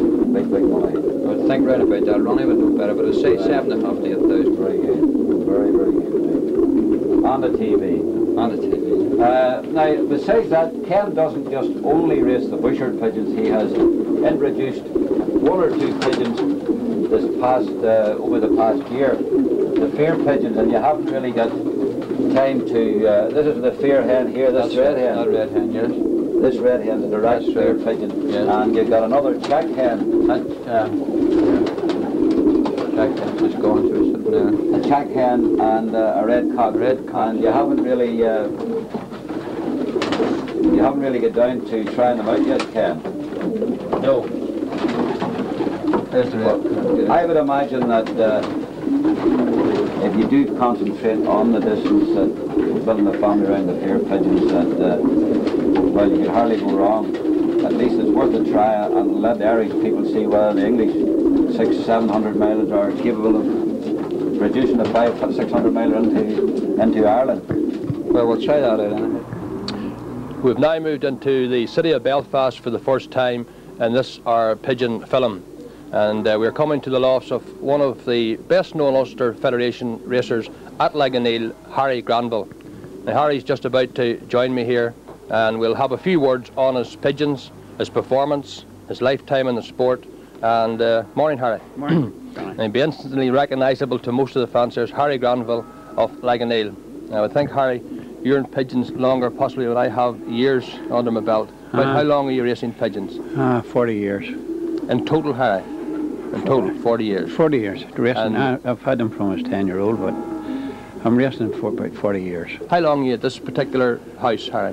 This is not your first abode? 9 years. 9 years. Now, people will be asking about records, and you have a superb record. Particularly this year, you've come back in great style, and they tell me you're top prize winner in one of the strongest clubs, possibly in pigeon world, Laganeel. You're 1981 top prize winner, is that correct? That's right. The man above me was runner-up to me, Tom. Tom Stewart, yes, famous Stewart brothers. That's it, yes. Tommy played football for Linfield, is that right? That's and right, Ireland. yes, that's right. And good at pigeons also. That's right. What was your best performance this year, Harry? I instantly recognise as Penzance as a particularly good race for you. 3 of a light. 3 of a light, out of Penzance? Yes. And you finished what? First, second, third in the club. First and second Fed Derby, but I had 6 in a prize in the Fed Derby. In the Fed Derby? John Patterson was telling me he gave you a right big healthy check. Oh, he did. Good, good. Now, Harry, although I'm in 1981, this is not, by any means your best year, because I can remember that a diploma that I take a great lot of pride in called the French diploma. 1977. Good. Has been won by you in 77. Best average in the Old Bird Derby, best average in the Old Bird National. That's right, fancier of the year. That's terrific. Now this year also, I don't know if we won't put too much emphasis on records, but I take a great interest in these type of things. And these down combine, we have had a fancier called Catherwood, who has won the Old Bird and Young Bird Derby, and 1 or 2 says, boy, that's nearly an impossible feat. But you've also, I think, had the honour of doing that. Is that right? That's right. Very close to it, didn't you? You've won both Old Bird Derby. Oh, Old Bird Derby and Young Bird Derby the same year. Right. Did, aye. Right. That was in 77. Right. So Harry Granville has done that too. Now you've got a brother, Harry, Jim. Yes. And he's an interest in the pigeons. We used to race as Granville brothers when the old Laganeel Club and the West Club. And he's a regular visitor on a Sunday morning. Oh, every Sunday morning, house him a clean out. Right. And Jim's going to let me come out and let's just have a look at 1 or 2 of your pigeons. And I think we're bound to see 1 or 2 excellent pigeons here, Harry, and you just can run me through them. Morning, Jim. Morning, man. And what's this one, Jim? This is a checker cock. He was 3rd open, Avalanches, 10th Denard. He's flown reins, and he bred one of the Penzance ones this year. One of the first 3 in the late. So that's 3 French races under his belt, Harry, and twice in the money in the Derby, as we call them. Yes. Now, he's a fine looking pigeon, Harry. Basic background, because the pigeon men always have their ears cocked to know what he is and what is his breeding, what's his background. Well, the cross is old William Thompson's Fraserburgh cocks, the base of the whole lot of them, but he's a cross with a Newslad pigeon from John Taylor's background. Yes. And there's Willie Thompson, is that the late Willie Thompson we hear of? Thompson, yes. Who was famous at the last there for the Croft or yes, Cliff pigeons? Yes, that's right. So Billy Thompson pigeons haven't done you any harm, really? But these were the old pigeons he had, the Soffel pigeons, the Soffel and Heathcote pigeons. This is very interesting, Harry, because we've come very modern now. And they're at Bushers and they're at Janssens and all these famous strains. So I'm delighted to hear you tell the fanciers who are watching the video just that these pigeons have been as successful for you as what we call the modern day strains. Now there's another one coming out with Jim, and just pop him up, Harry, and we'll have a look at this particular. It's a red cock again. I would look at him, isn't it? Red cock again, nearly a strawberry. And this one's Harry. What's he won Denard in 77. That's him. So this is the one of the 2 cocks, or one of the 2 pigeons that took the Hall of Fame, the French diploma for you. That's right. The Denard winner that particular year in 77. That's right. A wee bit of background, Harry, and breeding wise again. Well, he's from The same red pigeons of William Thompson's crossed with a cross hen of a Banbridge man.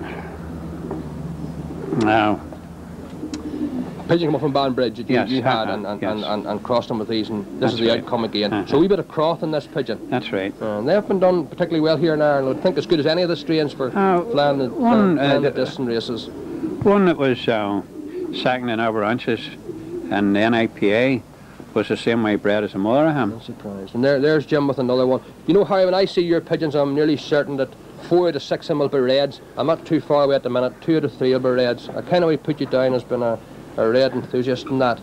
And this cock again, Harry. Now that's a hot trick of cocks we've had. What's this one, Harry? Well, he won the Fed in O'Compton. And as a late bred, he was in the money in Weymouth. Won the Fed in O'Compton as a yearling. And this is a Sir Tilly one this year. Oh, I really like him, Harry. He's 8th Sir Tilly this year. Yes, that's it. And a difficult race again. Age, Harry, about a 3-year-old cock now, is he? So, that'll be one you'll have your sights set on for one of the majors, possibly in 82. He's 5-year-old. 5-year-old cock. He'll be a candidate, Harry, indeed. And another red cock again. You see, we can't get away from reds when we're looking at the Granville of Ligoniel pigeons. A red again, cock. Won the Fed in Weymouth. Another Fed winner, Harry? Yes. And Weymouth. And twice in France, but once in the prizes. I'm just not sure where he is. Now, obviously, we can't see the pigeon as close up as we'd possibly like, but different type of eye, Harry. Is he's not the same as that other cock, is he? What's the breeding there? Again, just the eye makeup's different from me, you know. The breeding in the other cock is a Dordan cross in that other cock. Right. But he is inbred.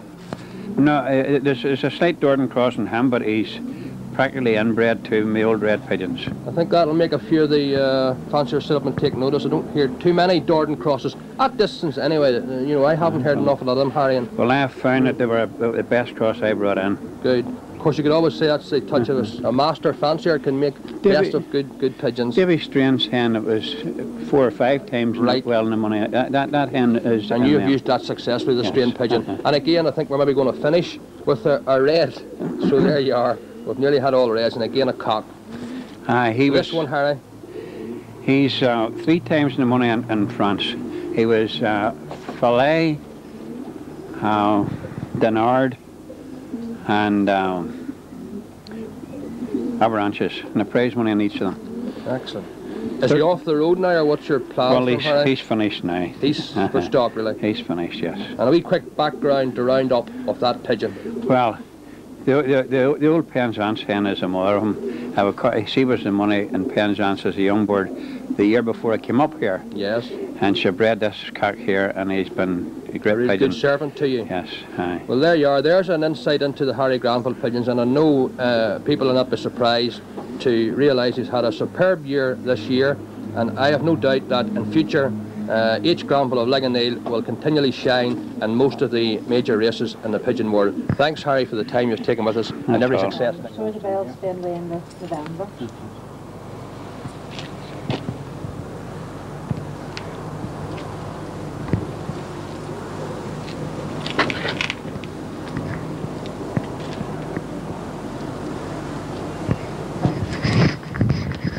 After leaving the lofts of Harry Granville, we haven't travelled too far, just about half a dozen gardens up to Stewart Brothers.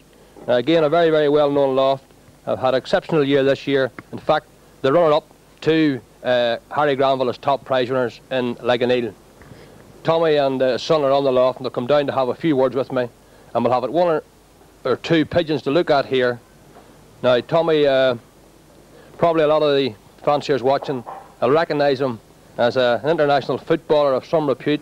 Did play for Ballymena, Linfield and Ireland. Am I right, Tommy? That's right. There you are. I know more about pigeons than I do maybe about football. And this is your son, Tommy? That's right. Right, morning. Good morning. Great. And an interest in the pigeons too, Tommy? Oh, yes. That's terrific. Bobby's not with us. I spoke to him on Tuesday and he tells me he's just flown off to Canada. You have a lot of good friends. That's a second home. A second home. You have a lot of good friends in Canada, because I had been at 1 or 2 Ligoniel dinners and they've been very kind to you and sending trophies and so forth. And you've made a great lot of friends here. Now, it's pigeons we're here to talk about. And this year you were second highest prize winner to Harry. But before that, am I right in saying, were you 3 years in succession top prize winner? Well done, that's superb. Can we maybe have one or two pigeons and we'll have a wee look at them, Tommy, just to see what's coming through. And I think there's John in the picture now bringing out. And believe it or believe it not, after looking at Granvilles, we're starting with a red.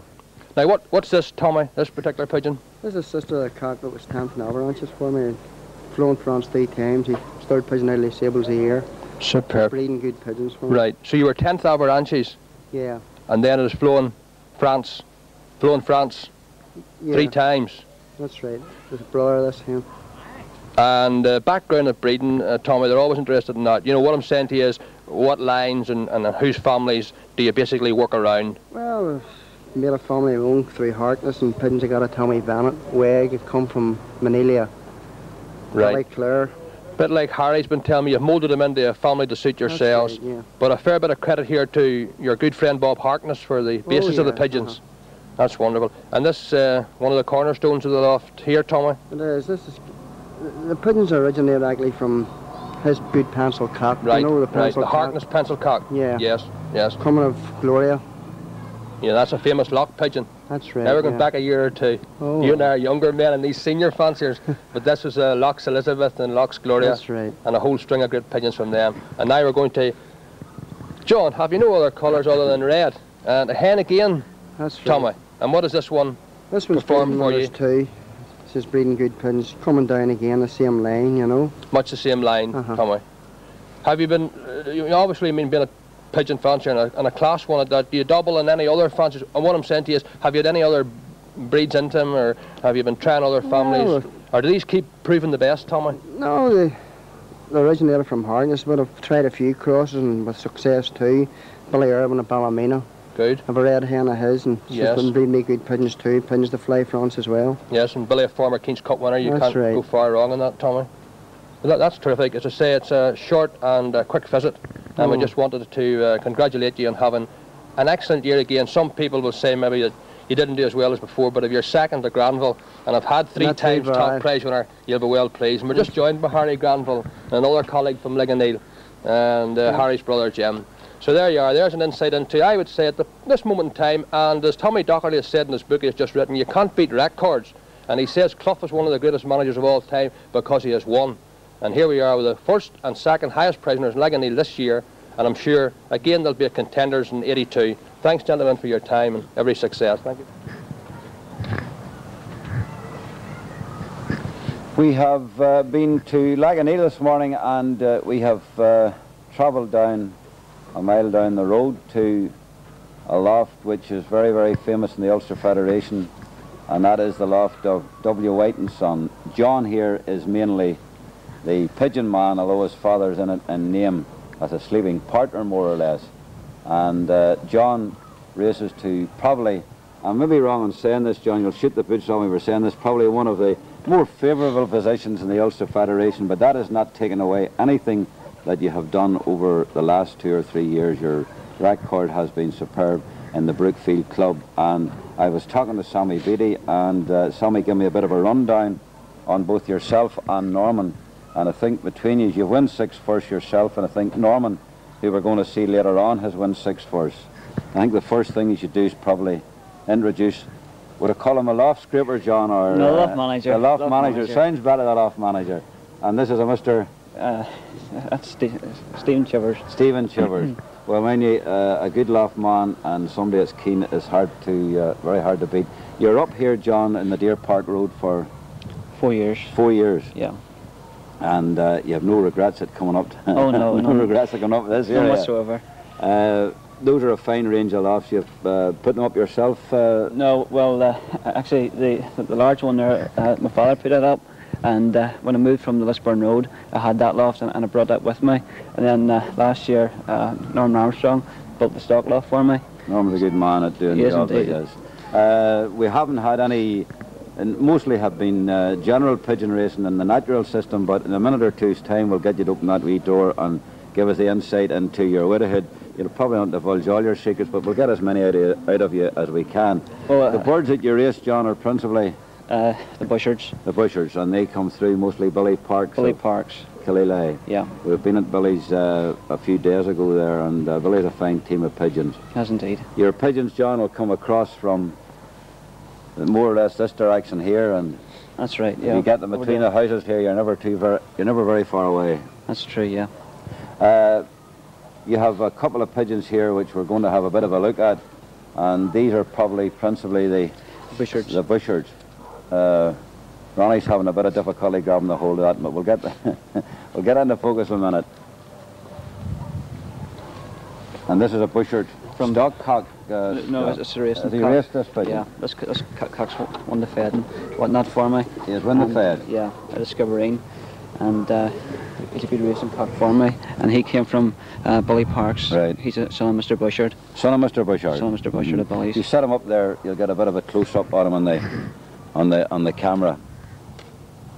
Has he been producing, John, or...? Well, actually, I haven't bred many of them because I concentrate more on the stock pigeons for breeding, you know. Right. And, some like myself. And I find that you can't burn the candle at both ends. That's right. And you tend more to concentrate on the. Has he raced natural, John? Yeah, I race him natural. Because I've only raced it with a hood the last year. Right. I only tried it last year to start me. Right. And, we'll talk about that in a wee minute or two's time. We'll see how successful you have been with that one there.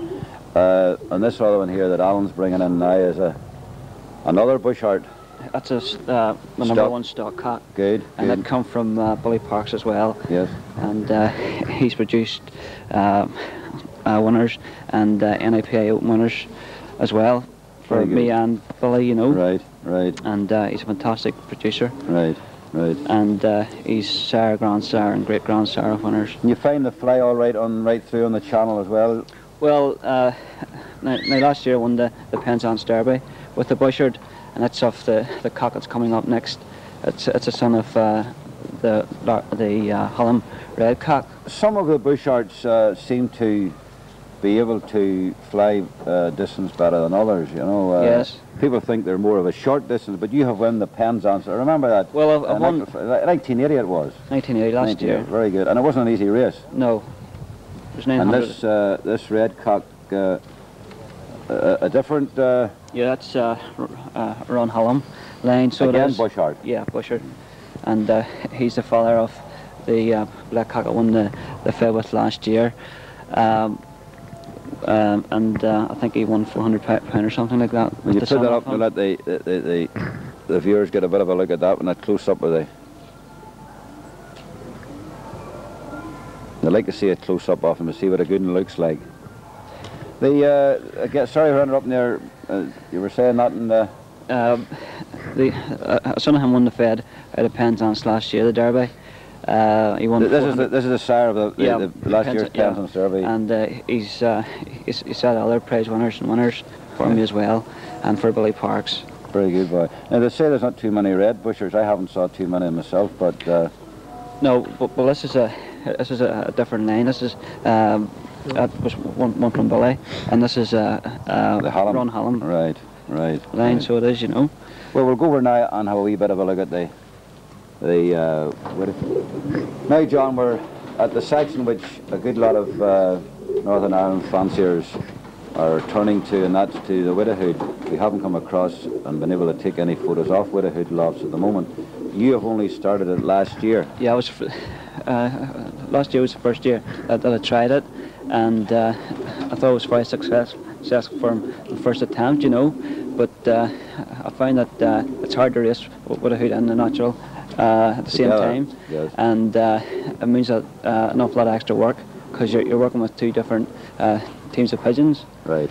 And the work that is involved is very hard, you know, to prepare both teams for the same race week, you know. Right. Well, I tried a bit myself, as you know, and I'd just like to see what your views are on it and how you go about it. You pair up probably about the first or second week in February. That's right, yeah.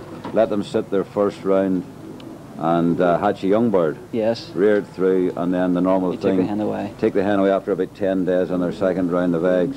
That's correct. Some people say that they don't race too well with the natural birds beside them, but I think that it works. It's probably not the Widowhood, but I think it works reasonably well. That's true. Have you had winners to it? No, well, actually, I never had any winners as such, because the other birds over on the other side there, they flew very well for me, and but I had a lot of prize winners on the woodhood system, and but I never actually got a winner, a right winner. You probably haven't put the best on it.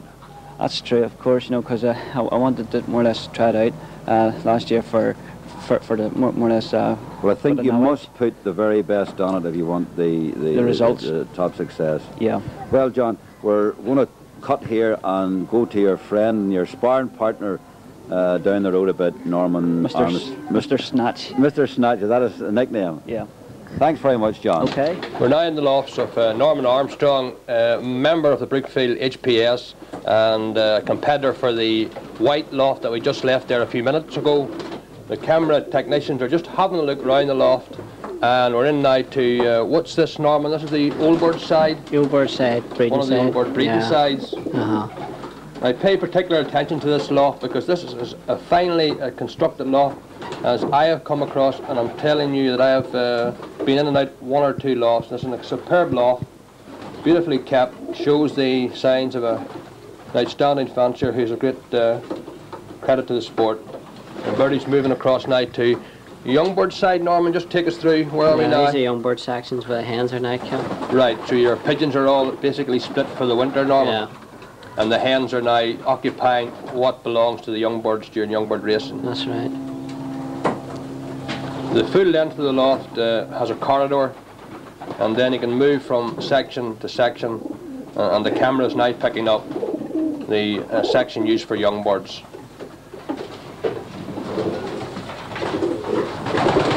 Now, as we come along to the second section of the young bird side, and where the hens are now being housed, a little bit of background into Norman Armstrong. It's a fancier I have known the name for a long time. I haven't had the pleasure of meeting him only recently, but this year he had an outstanding year, and with the White Loft shared 6 firsts in the club in '81. Now, Brookfield, very competitive club, and he had 6 firsts during the year. Norman, would that be your best year in firsts last in '81? No, I think I had 6 firsts last year.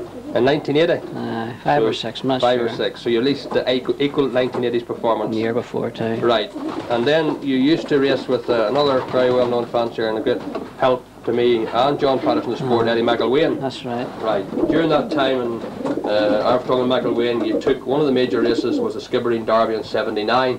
That's right. And that pigeon, Norman, was that, I associate you with cross pigeons or Cruth pigeons. Was that a cross pigeon? It was. Half cross. A half cross. Was.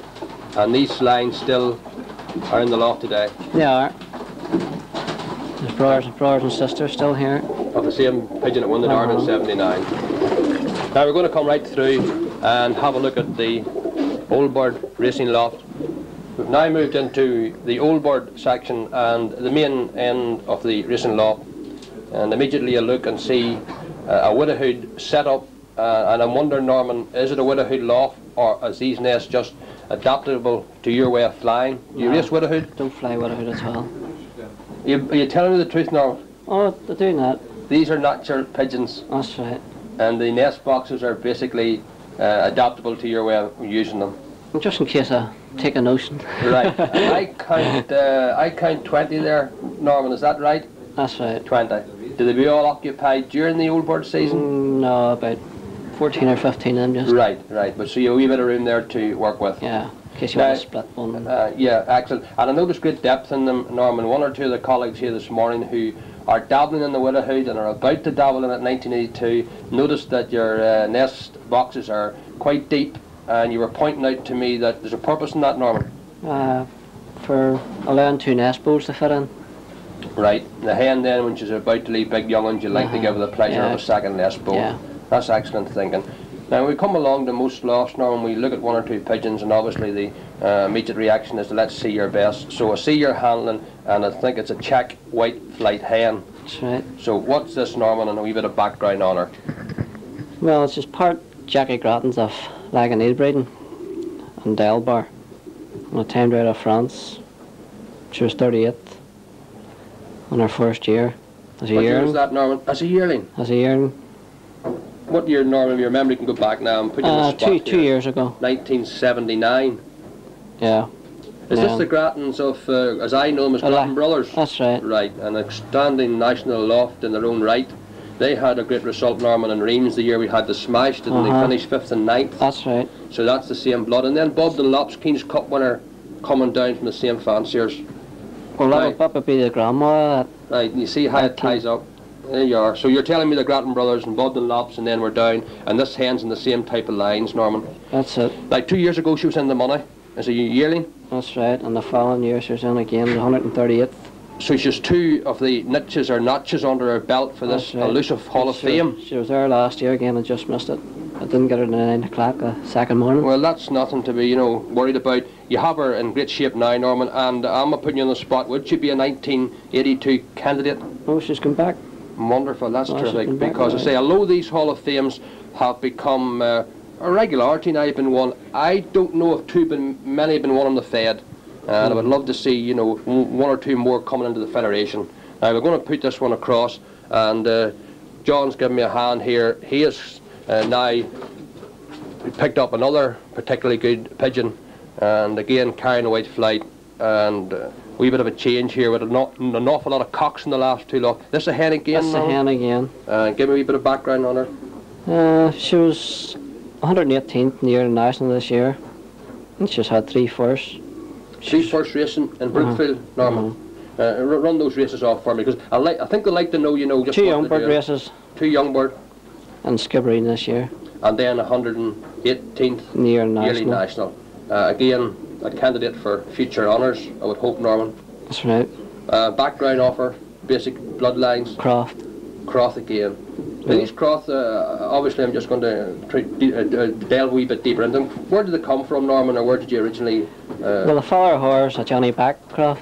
Yes, and the mother came from Thompson. Right, and those are 2 good lines. Johnny Backnight, deceased, and had superb pigeons. We're going to have another one coming here, and I think his sparring partner, and these are the 2 men that are setting Brookfield alight. John White has come in with that one. John, do you know the background of him? Well, this cock is the start of this good blue tip cock. He won the 3 firsts with this year, and he's also a half brother to the hen that won the Derby for him in 1979.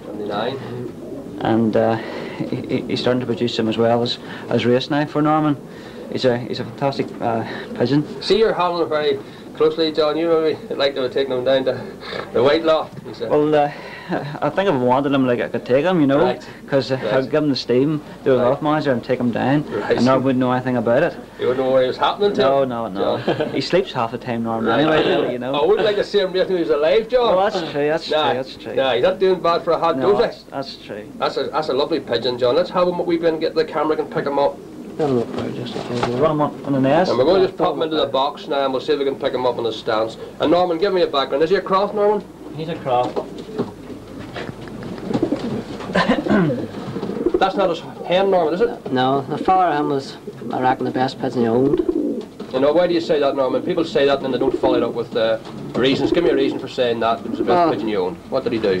I reckon there are 8 young ones off him, and all of them was first prize winners. Well, I can't argue with that. That's 100%. 8 pigeons from him, and all took a first prize race. That's right. Absolutely wonderful. Well, there we are now, together with John White and Norman Armstrong. Great double partnership. Although they race in competitive spirits, they're very, very friendly. And I bet in 1982 they'll be hammering tongs to see who's #1 in Brookfield. We were. Excuse me, we were very friendly, Norman. Right.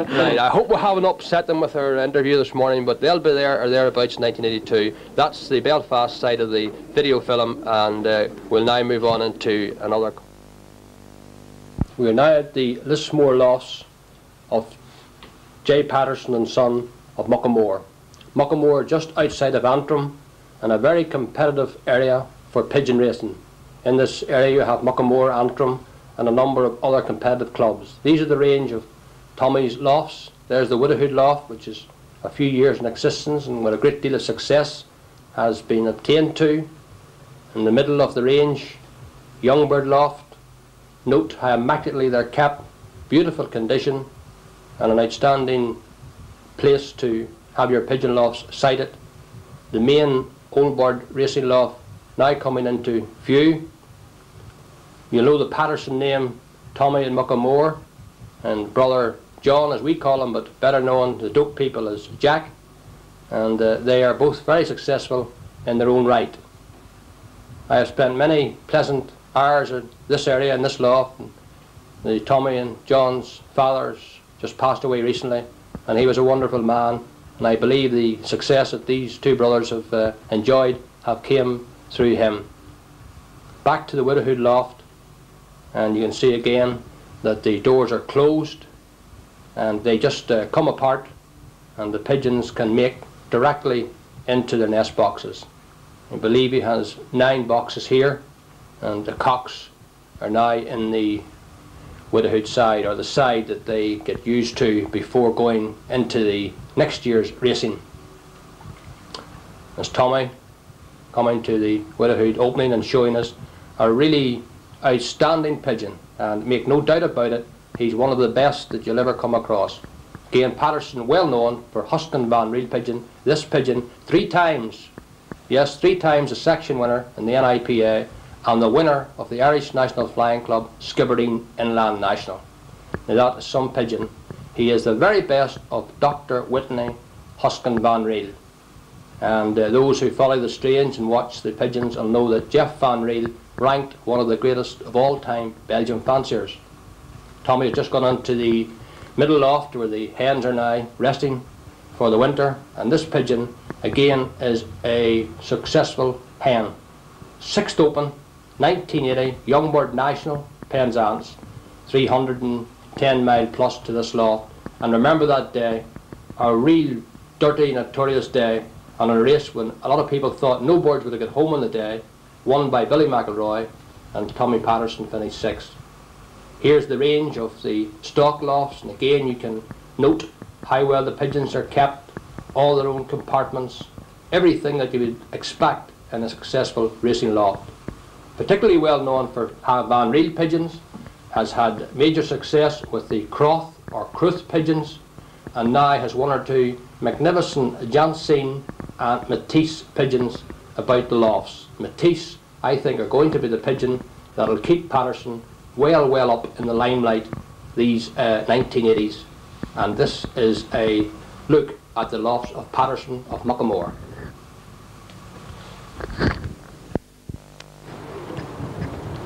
We're now in the County Down village of Mara, and at the lofts of one of Ireland's most famous fanciers, Reynolds and Creighton. These are comparative new lofts, as Irvin Reynolds, as he is known, is always looking for the ultimate in loft design. This loft is the main Old Bird racing loft. We now move along until the 2nd loft, which sits on an L shape, and this is an Old Bird loft and Young Bird loft. So you can see quite a substantial range of lofts where he has raced some outstanding pigeons, and we'll shortly have a word with Irvin and get a little bit of background into his most famous pigeons and his method of racing. After having a quick look at the racing lofts of Reynolds and Creighton, we're now going to look at 1 or 2 of his outstanding pigeons, and there are at least 2 of these pigeons that will be famous, I would say, in the pigeon world. And the first pen is the cock known as Black Gold. Now this cock is an exceptional pigeon. You can see him there.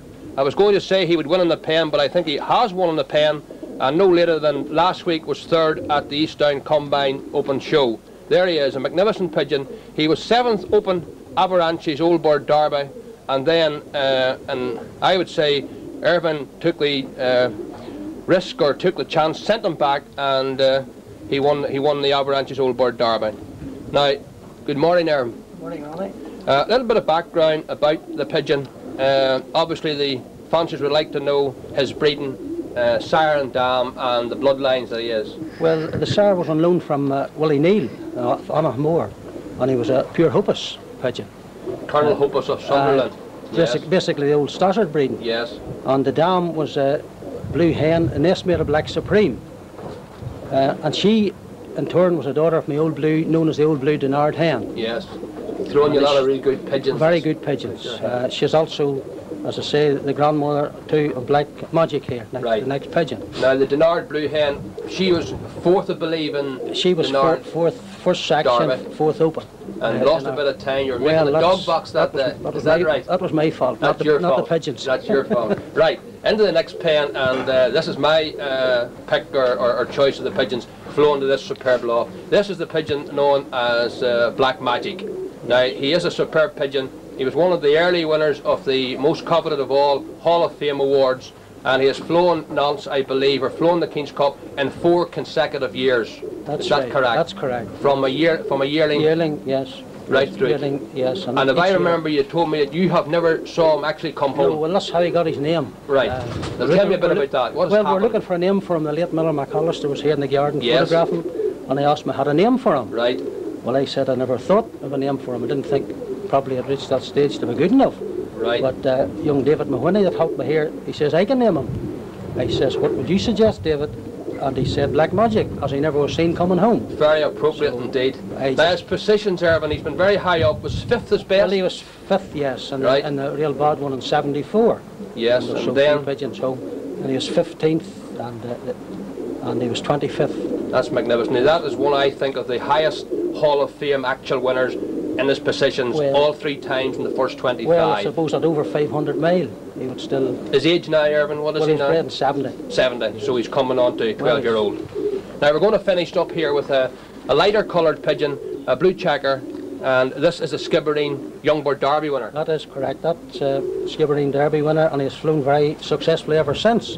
And he is a direct son of a pigeon here I have known as Concord, which has won me a few races these days. Right, know him well in the area, and he's been an exceptionally good pigeon for you. That's correct, yes.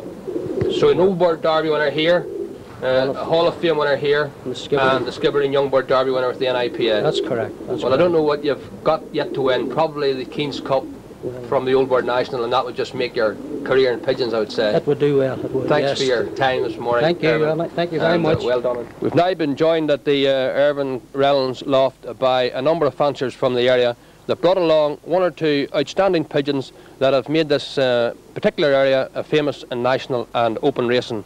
I'm going to introduce you to Irvin's son, Carl, Jackie Patience, well known, committee member of the Flying Club, Irvin himself, Owen McCarran of the famous McCarran Brothers McAlinden, and John Burrell here of W. Burrell and Son. Now quickly, going to deal with the pigeons. Owen McCarran, racing as McCarran Brothers and McAlinden, have said again, we keep hammering records, but they are very important in pigeon racing. And this particular fancier has won what we call the new race, the Yearling National from Penzance, 2 years in succession. And that is really an outstanding performance.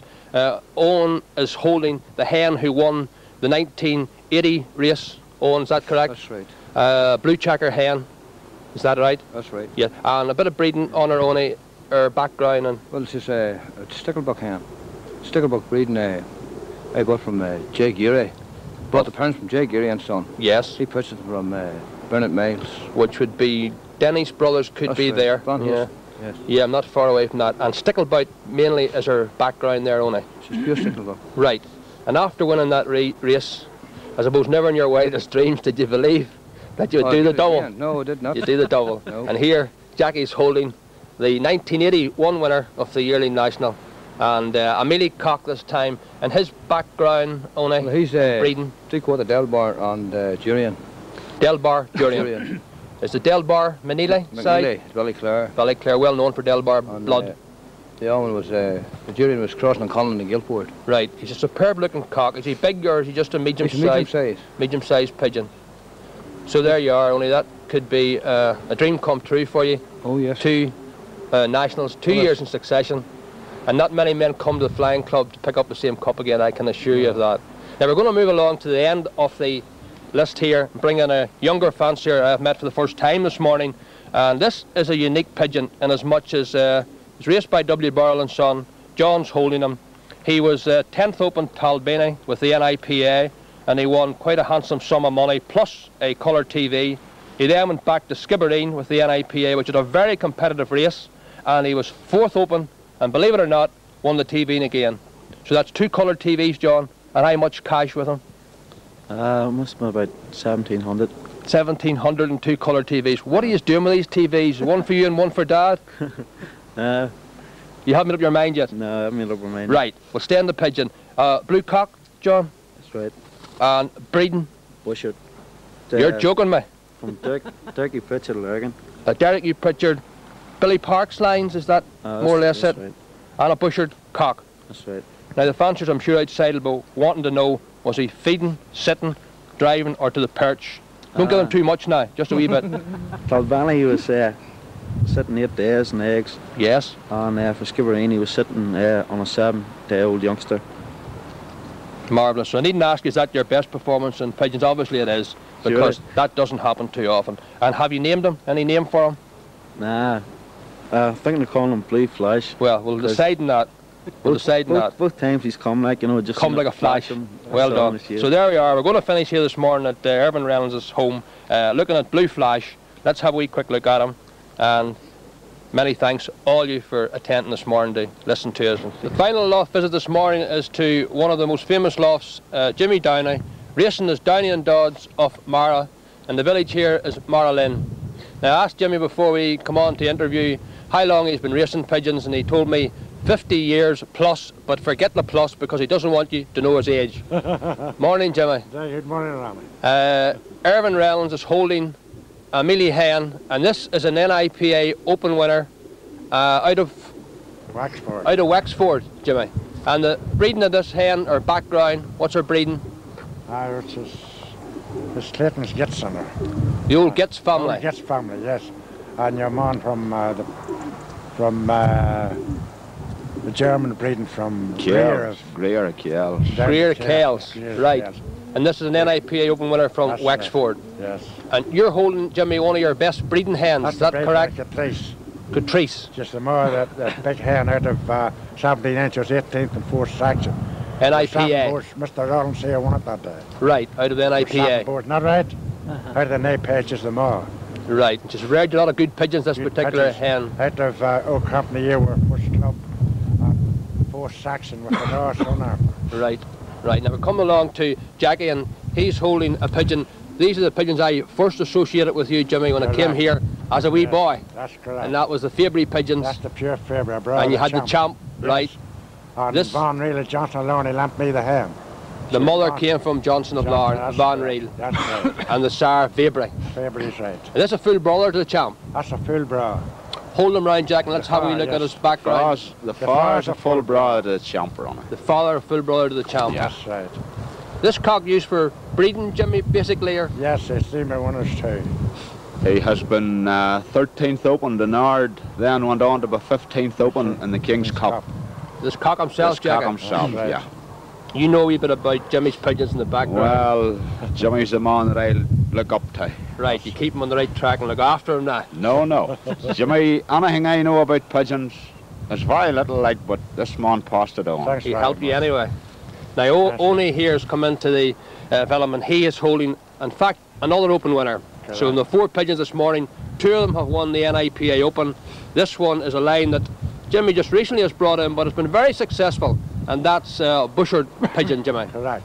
We keep hearing the bushered pigeons. What made you have a go at the bushards? Did you need them?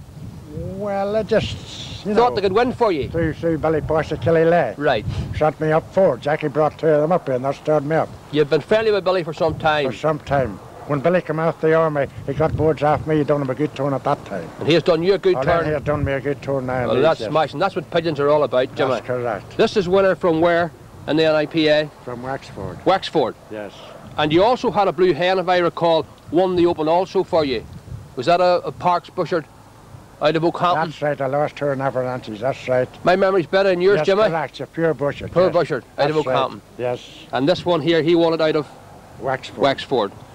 Jimmy, can I ask you, how are you feeling recently? You haven't been too well, but are you feeling a lot better? I'm feeling a lot better, yes. And will Downey and Dodds go to the post in 1982? Well, I'm trying to, I'd like to have another go at them before I you never fail, Jimmy. We'll never keep you down. We'll never keep you down. And it really is wonderful to see you, Jimmy, and every success, I'm sure, in 1982. And the spirit will keep you alive for a long, long time. I have now in my own house here 2 of probably the oldest living King's Cup winners that are still alive, and we thought it was only right that we should include something like this in our film, and I have with me here a very old famous partnership Mercers McBride and Brown, who win, and I'm holding the racing pigeon of that particular year, and it was in 1938 that you win the King's Cup. That's right. And it was with a 4-year-old blue hen. Yes, correct. And I believe that the following year, 1939, you were also first and second in the Young Bird National from Skibbereen. That pigeon, your blue hen, was clocked in on the 13th or the 15th of July after a 2-day holdover, liberated on the 13th, and there was no day birds, and that was your only entry. Now, Billy Brown and Jackie McBride. Now, Billy, is there anything sticks out in your mind still about that particular day? Well, written all the time going for it was a bit worrying. Right. But Jack came around, he seen it in the morning when he woke up. Right. He was looking out the back room and he flew out and up the steps and he tipped on his trouser. And you found it sitting on the top of the loft, Jack? I had to let it in, yes. You found it sitting out? Yeah, it was sitting out, yeah. So you didn't get up early enough? I was in bed. Right. In my house. The Perriers were tram drivers, isn't that correct? That's correct. It's a bad job whenever one flies that distance, well, and you can't wait on it. You had to find it sitting on the top of the landing board. That's true enough. She must have been a good pigeon. See, by the Iraq cord and this RP here, she'd already done a bit of flying in her time before that. She went 3 years running to Penzance, right through to Penzance, Right. from Malahide to Penzance. Yes, yes. Right through. And the both of you still take an active interest in the pigeons. I know that Billy's still under W.J. Brown and Son and still races with the Kingswood. And Jackie, it was only last year or the year previous that you went out of him yourself, owned a old ticker. Ticker, yes. But you still, I know for a fact that Perry, you still take a keen interest. Keen interest every week. Yeah. I think once it gets into the blood, it's hard to get out of. It is. There for life. It is indeed. What do you think of the day's racing? Today's racing? Well, I would say today's racing is tough enough at times. And sometimes, well, you get a good day, you get a good race. No, that's definitely. You'd have seen a lot of changes in your the last 30 or 40 years. Yes. There has been that. According to this here, that was your only entry in the King's Cup. So I suppose in those days you couldn't afford to keep a big team. No, 24 was our limit. 12 hens and 12 cocks. Right. Well, it's good that we're able to bring the two years together, and I could ask the Perry your age. One of yous, I'm 74. And I'm 75. You're the senior partner. Yeah. He's the top notcher. Right. Well, it's nice to have the Perry's together, and the only thing I can do is wish you a lot more years to enjoy the sport of pigeons. Thank you very much. Thank you.